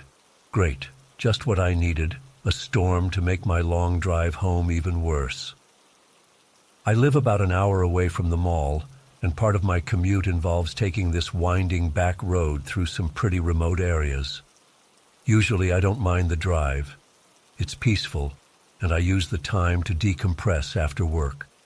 But as I pulled out of the parking lot that night, I had an uneasy feeling in the pit of my stomach. The rain started coming down in sheets about 15 minutes into my drive. I could barely see a few feet in front of my headlights. The windshield wipers were working overtime, but it didn't seem to help much. I slowed down to a crawl, gripping the steering wheel tightly as I navigated the slick roads. As I turned onto the back road portion of my drive, things went from bad to worse. The street was completely flooded in some parts, forcing me to carefully maneuver around deep puddles. Lightning flashed across the sky, briefly illuminating the dense forest on either side of the road. I felt completely isolated out there. I was about halfway through the back road when I noticed headlights appear in my rearview mirror. At first, I was relieved. I wasn't alone out here after all. But as the car got closer, that relief quickly turned to dread. The vehicle behind me was driving erratically, speeding up then slowing down, swerving back and forth across the road. My hands started to sweat as I watched it draw nearer in my mirrors. Something wasn't right. Suddenly, the car behind me flashed its high beams, momentarily blinding me. I squinted, trying to maintain control of my vehicle on the rain-slicked road. The other driver laid on the horn, the loud blaring cutting through the sound of rain pelting my car. My heart was racing now. What did this person want? Were they in trouble and trying to get my attention? Or did they have more sinister intentions? I debated pulling over to see if they needed help, but something told me that would be a big mistake. I pressed down on the gas pedal, trying to put some distance between us, but the road was too treacherous to go very fast. The car behind me easily kept pace, staying right on my bumper. That's when I noticed something that made my blood run cold. There wasn't just one person in the car behind me. I could make out at least 3 shadowy figures, and they all appeared to be dressed in black. Panic set in as my mind raced through all the horrible possibilities. Were they trying to run me off the road, rob me, or worse? I had to get away from them, but I was trapped on this narrow, flooded road with nowhere to turn off. I fumbled for my phone, thinking I should call 911. But of course, there was no signal out here. I was completely on my own. The car behind me suddenly swerved into the oncoming lane and pulled up alongside me. I could see the driver now, a man in a black ski mask. He gestured for me to pull over, but I shook my head and pressed the gas pedal to the floor. For a few moments we were neck and neck, racing down the flooding road at dangerous speeds. Rain lashed against my windshield as I struggled to keep control. The masked man kept gesturing more and more aggressively for me to stop. Then, without warning, he jerked his steering wheel towards me. I yanked my wheel in the opposite direction, narrowly avoiding a collision. My tires hit a deep puddle, and I felt the car hydroplane for a terrifying second before I regained control. The other car had fallen behind slightly after the near miss. But as I looked in my rearview mirror, my horror grew. The back doors were opening and 2 men were leaning out, also dressed all in black with masks covering their faces. One of them was holding what looked like a metal pipe or crowbar. The other appeared to have a gun. They were shouting something, but I couldn't make out the words over the pounding rain and my own frantically beating heart. I was really panicking now. These men were clearly dangerous and intent on harming me, but I was still miles from anywhere, with no way to call for help. My only option was to try to outrun them and pray I didn't crash in the process. I pushed my old Honda to its limits, flying down the flooding road at speeds that made me certain I was going to lose control at any moment. The car behind me kept pace, those masked men still hanging out the windows and gesturing wildly. Rounding a sharp curve, I hit a massive puddle and felt my car start to skid. For a heart-stopping moment, I was certain I was going to spin out, but somehow I managed to wrestle the wheel and keep it on the road. The car behind me wasn't so lucky. I heard the screech of tires and a loud crash. Glancing in my mirror, I saw they had spun out into a ditch. A wave of relief washed over me, but it was short-lived.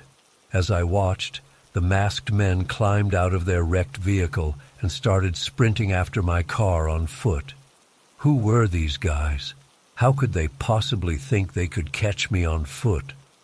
But they seemed determined to try. I could see them running full tilt down the road behind me, quickly disappearing from view as I sped away. I didn't slow down for miles, constantly checking my mirrors for any sign of pursuit.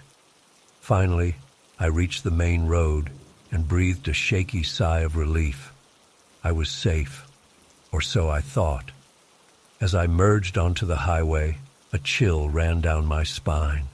There, a few car lengths behind me, was another vehicle, a black SUV driving steadily in my lane.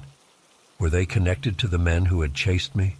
Had they been lying in wait, ready to pick up the pursuit? I took the first exit I saw, heart pounding. The black SUV followed. I randomly turned down side streets trying to lose them, but they stayed with me, always a few cars back, close enough to see me, but not so close as to be obvious. This surreal chase continued for what felt like hours. Every time I thought I'd lost them, the SUV would appear again. I was running on fumes. Both my gas tank and my nerves were nearly empty. In desperation, I pulled into a 24-hour gas station, hoping the bright lights and security cameras would deter them. I parked right in front of the door and rushed inside, planning to call the police. But when I looked back out at the parking lot, the black SUV was nowhere to be seen. It had vanished as mysteriously as it appeared. I waited there for hours, jumping at every sound, but it never returned. I filed a police report the next day, but they seemed skeptical of my story. They said there had been no reports of any car accidents on that road. When they went to investigate, they found no sign of the crashed vehicle I described. But a few days later, I got a call from the detective assigned to my case. They had found an abandoned car in a ditch about a mile from where I said the crash occurred.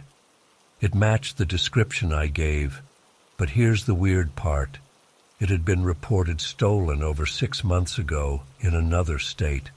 The detective said there was no evidence anyone had been in the car recently. No fingerprints, no DNA, nothing to suggest it had been driven that night. He told me they were closing the case due to lack of evidence. I know what I saw that night. Those men in black were real, and they were trying to hurt me. But I have no explanation for how they disappeared or why they were after me in the first place. I've gone over it 1,000 times in my head, and it still doesn't make sense. I don't drive that back road anymore.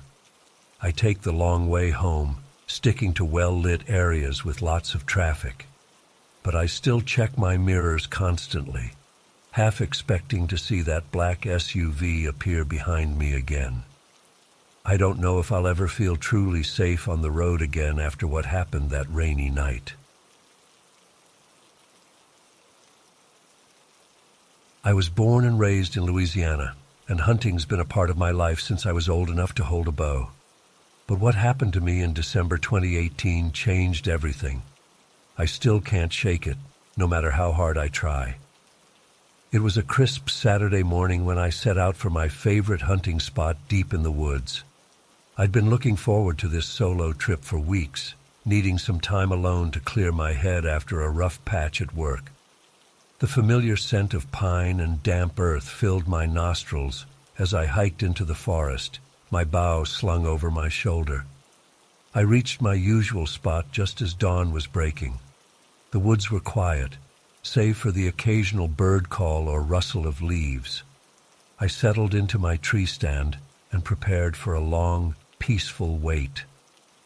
Hours passed uneventfully. I was starting to think about packing it in when I heard something moving through the underbrush. My heart quickened. Finally, some action. I readied my bow, expecting to see a whitetail emerge from the trees. What stepped into the clearing wasn't like any deer I'd ever seen. At first glance, it looked vaguely deer-like in shape, but everything about it was wrong. Its body was emaciated, ribs and hip bones jutting out grotesquely beneath patchy, mangy fur. The creature's legs seemed too long, joints bending at unnatural angles.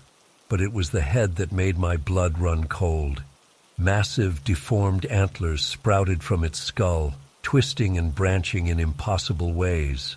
They looked almost cancerous, covered in strange growths and protrusions. The thing's face was gaunt, with sunken eyes that seemed to glow with an eerie yellowish light. I froze, not daring to breathe. Part of me wanted to knock an arrow, but a deeper instinct told me this was something I shouldn't tangle with. The creature paused, nose twitching as it scented the air. Then it did something that still haunts my nightmares. It stood up, on two legs. The transition was fluid, unnatural. One moment it was on all fours, the next it was upright, balancing on hind legs that shouldn't have been able to support its weight. It towered at least 8 feet tall, those twisted antlers scraping against low-hanging branches. A strangled gasp escaped my lips before I could stop it. The creature's head snapped in my direction, those glowing eyes locking onto mine. I've never felt such primal terror in my life. Every cell in my body screamed at me to run, but I was paralyzed. For what felt like an eternity, we stared at each other. I could hear ragged breathing, mine or its, I couldn't tell. Then, without warning, it dropped back to all fours and bolted into the trees with impossible speed. I don't remember climbing down from my stand or running back to my truck. The next clear memory I have is sitting in my driveway, gripping the steering wheel so hard my knuckles were white, covered in cold sweat. For weeks after, I couldn't sleep. Every time I closed my eyes, I saw those glowing yellow ones staring back at me. I jumped at every sound, convinced that thing had followed me home. I stopped going to work, stopped answering calls from friends and family. How could I explain what I'd seen? They'd think I was crazy. Eventually, I worked up the courage to talk to my buddy Mike, another lifelong hunter. I half expected him to laugh it off, tell me I'd just seen a regular deer and let my imagination run wild. But the color drained from his face as I described the creature. "You're not the first," he said quietly. "There have been whispers about something like that in those woods for years. Most folks write it off as campfire stories, but—" He trailed off, and I felt a chill run down my spine. If other people had seen this thing, why wasn't it common knowledge? Why weren't there news reports or wildlife experts investigating? The next few months were rough. I couldn't bring myself to go back into the woods, even in broad daylight. My relationships suffered as I withdrew from everyone around me. How could I focus on normal life when I knew something like that was out there? I tried to research, spending countless hours online looking for any information about similar creatures. I found a few vague stories, but nothing concrete. No photos, no definitive proof, just whispers and legends. As time passed, I started to doubt myself. Maybe it had been a regular deer, deformed by disease or injury. Maybe the stress and isolation of that hunting trip had caused me to hallucinate. I wanted so badly to believe there was a rational explanation. But deep down, I knew what I'd seen. The way it moved, the intelligence in those eyes. It wasn't natural. And the thought that it might still be out there, roaming those Louisiana woods, keeps me up at night. I've tried to move on with my life. I found a new job in the city, far from any forests. I've even started dating again, though I haven't told my girlfriend about what happened. How could I? She'd think I was insane, but every now and then, something will trigger the memory. The sound of branches creaking in the wind, a deer crossing sign on the highway, and I'm right back in those woods, staring into the eyes of something that shouldn't exist. I don't know if I'll ever fully recover from what I saw that day. The encounter lasted only minutes, but it changed me forever. I used to find peace in the solitude of the forest. Now I can't shake the feeling that we're not alone out there, that there are things in this world beyond our understanding, things that defy explanation. Sometimes I think about going back, trying to find proof of what I saw, but the fear always holds me back. What if I actually found it? What if it found me? I'm not sure I could face that thing again and come out with my sanity intact. So I stay away from the woods now. I've sold most of my hunting gear, donated the rest. My bow hangs on the wall of my apartment, a reminder of the life I left behind. Sometimes I catch myself staring at it, remembering the thrill of the hunt, the connection I used to feel with nature. But then I remember those antlers, twisted and wrong, those glowing eyes, filled with an intelligence that had no place in an animal. And I know I can never go back. I'm sharing this story now because I need someone else to know. I need to feel like I'm not crazy, like what I experienced was real. Maybe someone out there has seen something similar. Maybe there are others like me, carrying the weight of an encounter they can't explain. Or maybe I am just losing my mind. Sometimes I think that would be easier to accept than the alternative, that there are monsters lurking in the shadows of our world, just waiting to be discovered. All I know for certain is that my life is divided into two parts now, before that day in the woods and after. I can never go back to who I was before. The innocence, the sense of security I once had, it's gone, replaced by a gnawing uncertainty and a fear of what might be hiding just beyond the edge of civilization. So if you're reading this and you've had a similar experience, know that you're not alone. And if you haven't, count yourself lucky. But the next time you're alone in the woods and you hear something moving in the underbrush, ask yourself, are you sure you want to see what steps out of the shadows? Because once you've seen it, you can never unsee it. And the knowledge that such things exist will haunt you for the rest of your days. I'd been working as a ranger for about 5 years at that point. I loved my job and knew every trail and landmark in the park like the back of my hand, but nothing could have prepared me for what I was about to experience. It was around 11 p.m. when I first noticed something odd. I was near Brandywine Falls, one of the most popular spots in the park. As I approached, I saw strange pulsing lights coming from the woods near the waterfall. At first, I thought it might be some campers with flashlights, but these lights were different. An eerie, otherworldly blue-green glow that seemed to shimmer and dance through the trees. My heart started racing as I cautiously made my way towards the source of the light. The hairs on the back of my neck stood up, and I had this overwhelming feeling that something was very, very wrong. As I got closer, I could hear a low humming sound, almost like the buzz of power lines, but much deeper and more intense. Suddenly, I saw movement out of the corner of my eye. I whipped around, shining my flashlight into the darkness. What I saw next nearly made me drop the light in shock. There, standing about 20 feet away, was a creature unlike anything I'd ever seen before. It was tall, at least 7 feet, with grayish skin that seemed to shimmer and shift in the beam of my flashlight. Its head was large and bulbous, with enormous black eyes that reflected the light like polished obsidian. I stood there frozen, unable to move or even breathe. The creature tilted its head, studying me with those impossibly deep eyes.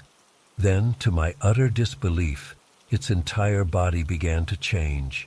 It was like watching a clay sculpture being rapidly reshaped by invisible hands. Within seconds, the alien form had transformed into a perfect replica of a deer. Panic gripped me, and I turned to run. But as I spun around, I found myself face to face with my colleague, Jake. He must have heard the commotion and come to investigate. Jake's eyes were wide with fear, and I could see he was trembling. "Bill," he whispered, his voice shaking. "What the hell is going on?" Before I could answer, we heard a loud crash coming from deeper in the woods, followed by more of those eerie pulsing lights. Jake and I exchanged a look of terrified understanding.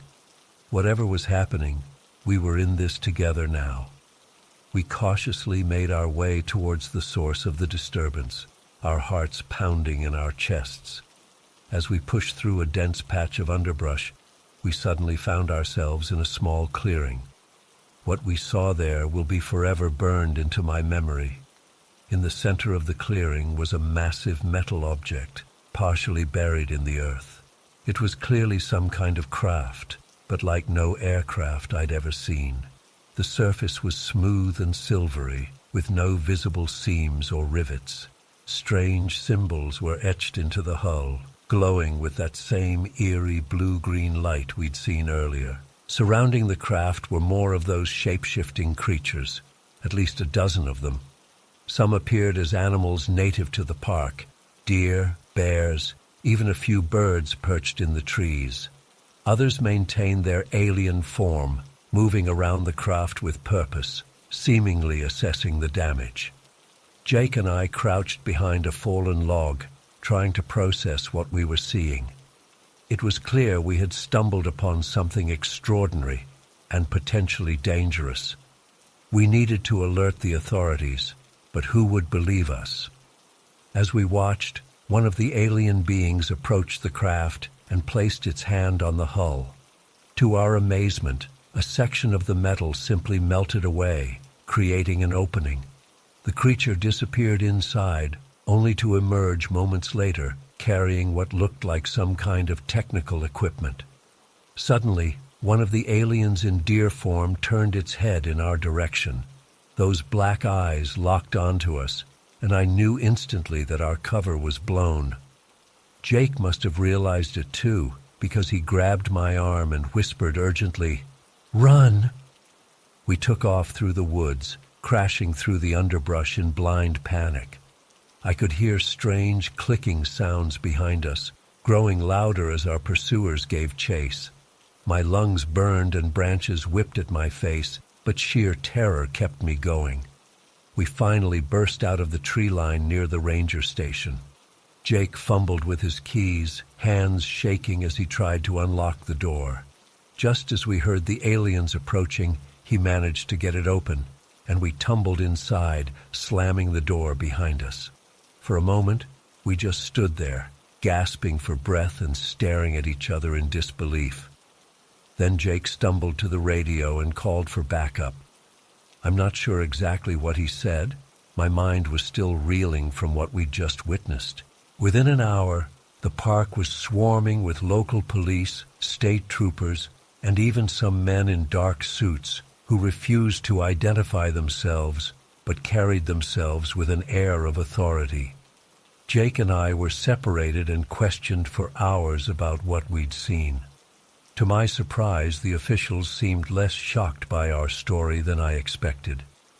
They asked very specific questions about the craft and the aliens' abilities, almost as if they had encountered something like this before.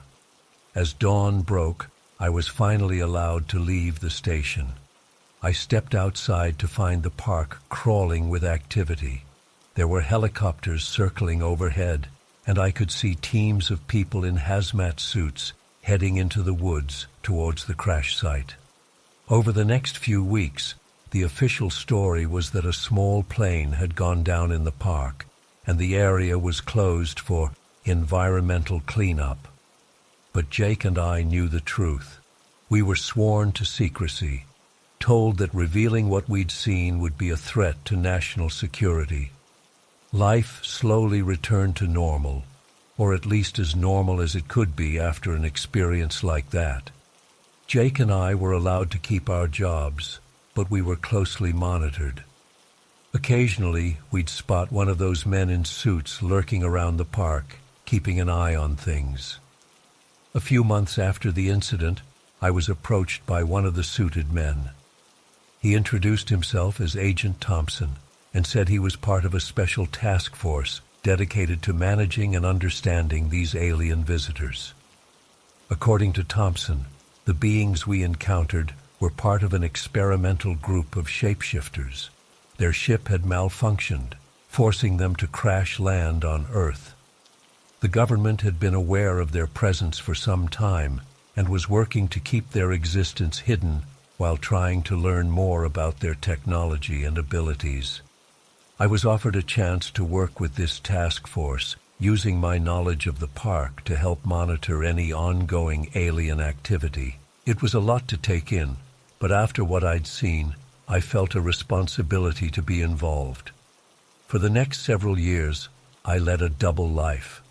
By day, I was just another park ranger, but in secret, I was part of a team working to understand and coexist with these extraordinary beings. We had occasional encounters with the aliens, always in the deepest, most remote parts of the park. Sometimes they would communicate with us using a type of telepathy, sharing glimpses of their world and culture. It wasn't always easy. There were times when the aliens' actions seemed threatening, and we had to work hard to prevent any incidents that might expose their presence to the public. But over time, we developed a tentative understanding and even a kind of respect for each other. Looking back now, it all seems like a dream. There are times when I wonder if it really happened, or if it was just some elaborate hallucination. But then I'll catch a glimpse of something in the woods, a deer with eyes that seem just a little too knowing, or a bird that moves in a way that's not quite natural. And I'm reminded that our world is far stranger and more wonderful than most people could ever imagine. I'm sharing this story now because I believe the time for secrecy has passed. The world needs to know that we're not alone, and that the universe is full of wonders beyond our wildest dreams. I don't know what the future holds, but I do know that that night in Cuyahoga Falls changed my life forever, opening my eyes to possibilities I never could have imagined. To this day, whenever I walk through the park, I keep my eyes open and my mind ready for the unexpected, because you never know when you might stumble upon something truly out of this world. One evening, I felt an urge to go for a walk along the Sandy River. The sun had set hours ago, and the moon cast an eerie glow on the snow-covered landscape. As I trudged through the knee-deep snow, I couldn't shake the feeling that something was watching me. The wind whispered through the bare trees, and I pulled my coat tighter around me. Suddenly, I heard a twig snap behind me. I whirled around, my heart pounding in my chest.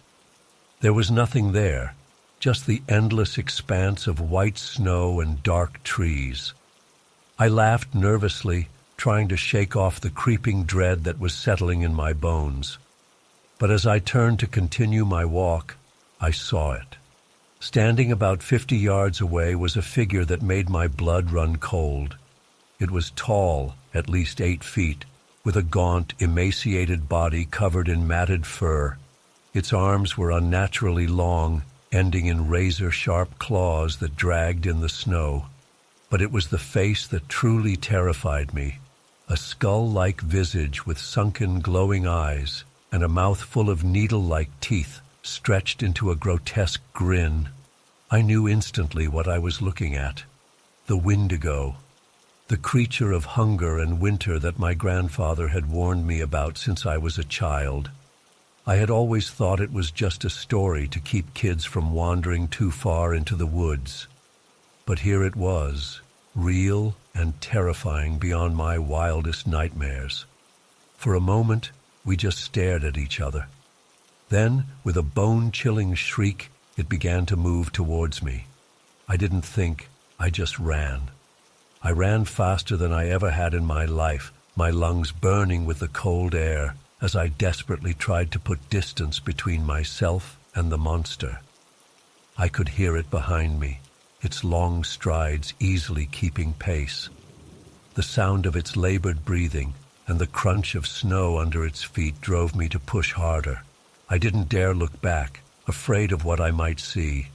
As I ran, I tripped over a hidden root and fell face first into the snow. I scrambled to get up, my fingers numb with cold and fear. That's when I felt it. A hand, cold as ice and hard as steel, gripped my ankle. I kicked and screamed, but its grip was unyielding. I was dragged backwards through the snow, my fingers clawing desperately for purchase. As I was flipped onto my back, I came face to face with the Wendigo. Its breath was putrid, the smell of decay and death washing over me. Its eyes bore into mine, and I felt as if it was looking into my very soul. Just as I thought it was over, that this creature would devour me whole, a bright light cut through the darkness. The Wendigo shrieked and released me, shielding its eyes from the sudden illumination. I scrambled away, my heart pounding so hard I thought it might burst from my chest. The light came from a group of campus security guards who had heard my screams. As they approached, shouting and waving flashlights, the Wendigo retreated into the darkness of the forest.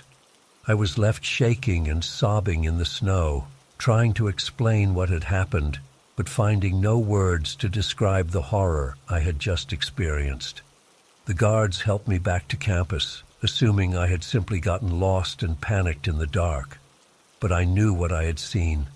The image of the Wendigo was burned into my mind, haunting my dreams and waking thoughts. For weeks after the incident, I couldn't sleep. Every time I closed my eyes, I saw those glowing eyes and razor-sharp teeth. I jumped at every shadow, convinced the Wendigo was lurking just out of sight. My grades started to slip, and I withdrew from my friends. The once peaceful forests around Farmington now seemed full of hidden dangers. I considered leaving school, running as far away from Maine as I could, but something held me back. A voice in the back of my mind, sounding suspiciously like my grandfather, told me that running wasn't the answer. After months of sleepless nights and constant fear, I finally broke down and called my grandfather. With a shaking voice, I told him everything that had happened that night by the Sandy River.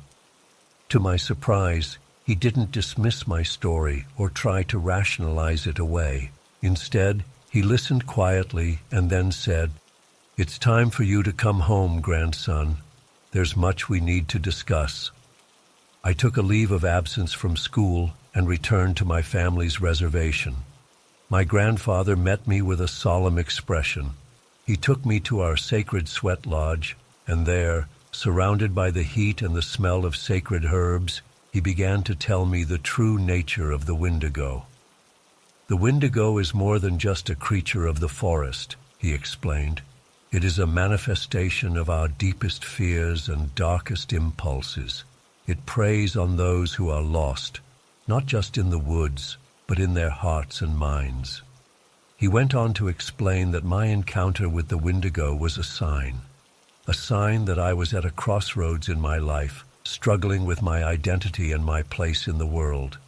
The Wendigo had sensed this inner turmoil and had been drawn to it. "To defeat the Wendigo," my grandfather said, "you must first confront the fears and doubts within yourself. Only then can you face the creature and break its power over you." For weeks, I stayed with my grandfather. He taught me the old ways, the rituals and beliefs that had sustained our people for generations. We spent hours in meditation and prayer, purifying my spirit and strengthening my resolve. As winter approached once again, I knew it was time to return to Farmington. I had to face the Wendigo on my own terms. My grandfather gave me a sacred amulet, passed down through our family for generations. "This will protect you," he said. "But remember, your true strength comes from within." I returned to school, my heart heavy with anticipation, but my spirit stronger than ever. As the first snow fell, I made my way back to the spot where I had encountered the Wendigo a year before. The forest was silent, the snow muffling every sound. And then I felt it, the presence that had haunted my nightmares for so long.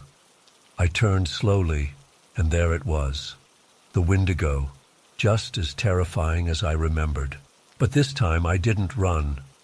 I stood my ground, clutching the amulet and reciting the prayers my grandfather had taught me.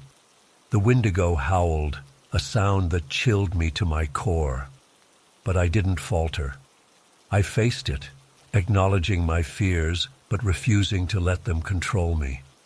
As I stood there, something strange began to happen. The Wendigo's form began to shimmer and fade like a mirage in the desert. I blinked, and suddenly I was alone in the forest.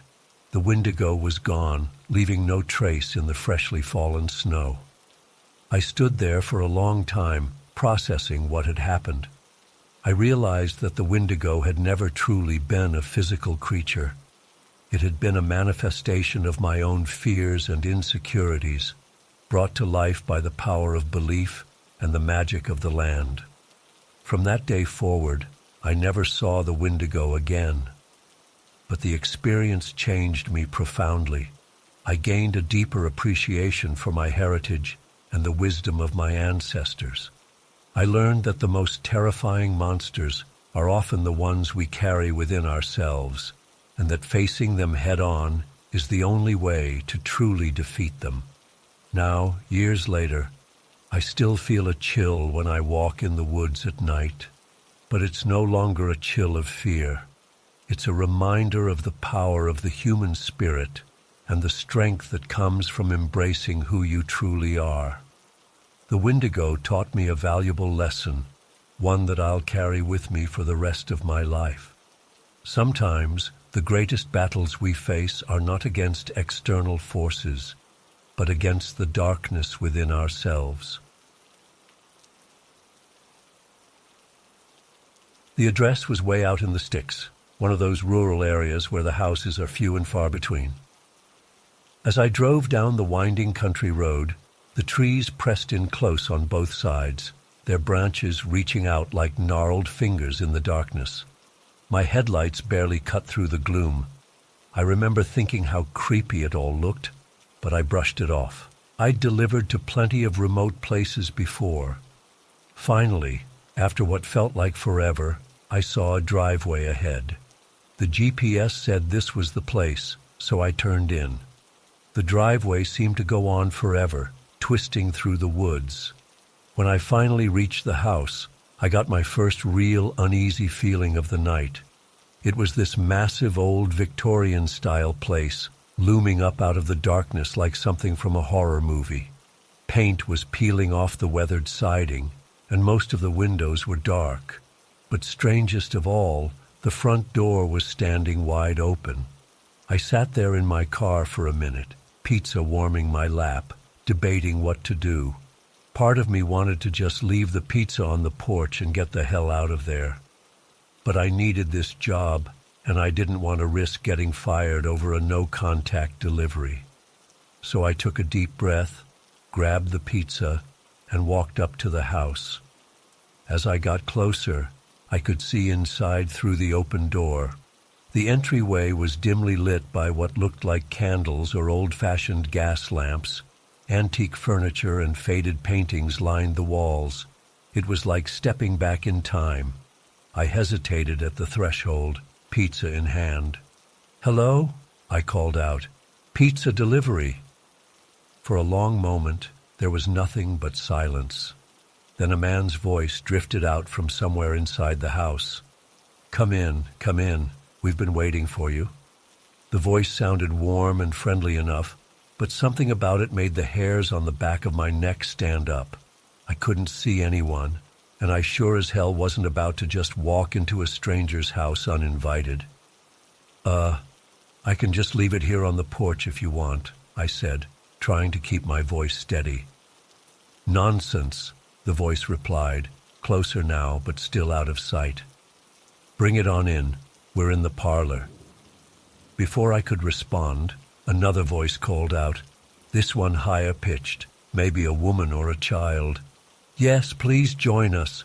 We're so hungry." My heart was starting to race. Where were these people? Why couldn't I see them? Every instinct was screaming at me to run, but I was rooted to the spot, unsure what to do. Then a third voice joined in, this one deep and raspy. "Don't be shy, boy. Step inside." That was it. 3 invisible people in a creepy old house in the middle of nowhere. No way. I was out. I quickly set the pizza down just inside the door. "Sorry, I can't come in," I called out, already backing away. "Company policy. Enjoy your pizza." As I turned to leave, I heard rapid footsteps from multiple directions inside the house. The first voice called out again, closer and more urgent now. "Wait! Don't go yet!" I didn't wait to hear more. I booked it down the porch steps and sprinted for my car. Behind me, I heard the sound of the front door slamming shut, followed by what sounded like multiple locks clicking into place. My hands were shaking so bad I could barely get the key in the ignition. As soon as the engine roared to life, I threw it in reverse and peeled out of there as fast as I could. In my rearview mirror, I caught a glimpse of shadowy figures in the upstairs windows, watching me go. The whole way back to town, I kept expecting to see headlights in my mirror, like they were chasing me or something. But there was nothing. Just the empty, dark road stretching out behind me. When I finally got back to the pizza place, I was a mess. My manager took one look at me and asked what happened. I tried to explain, but it all came out in a jumbled rush. He must have thought I was on drugs or something. I quit that job the next day. I couldn't handle the thought of making another delivery like that. For weeks afterwards, I had nightmares about that house, about unseen people calling to me from dark rooms. The weirdest part? When I checked the order details later that night, the address didn't exist. It was a real road, but the house number wasn't valid. And the phone number they'd given? It was disconnected. To this day, I have no idea what really happened that night. Was it some kind of elaborate prank? A hallucination brought on by exhaustion? Or something else? I don't know. But I do know that I'll never forget the terror I felt in those moments, standing on the porch of that old house, voices calling to me from the shadows. I still avoid driving on rural roads at night, and I never ever accept invitations to enter strange houses. Some lessons you only need to learn once.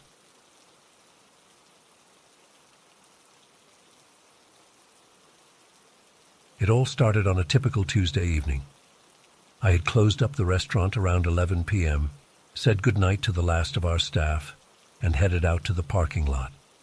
As I walked to my car, I noticed an unfamiliar vehicle, a dark gray sedan, idling near the back of the lot. Something about it immediately set me on edge. The windows were tinted so I couldn't make out who was inside, but I had a sinking feeling they were watching me. I quickened my pace, fumbling for my keys. Just as I reached my car, the sedan's engine revved loudly. My heart leapt into my throat as I scrambled to unlock my door. I practically dove inside, locking the doors behind me.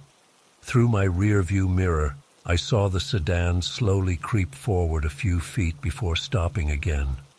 My hands were shaking so badly I could barely get the key in the ignition. I kept glancing back at the sedan, waiting for it to make a move.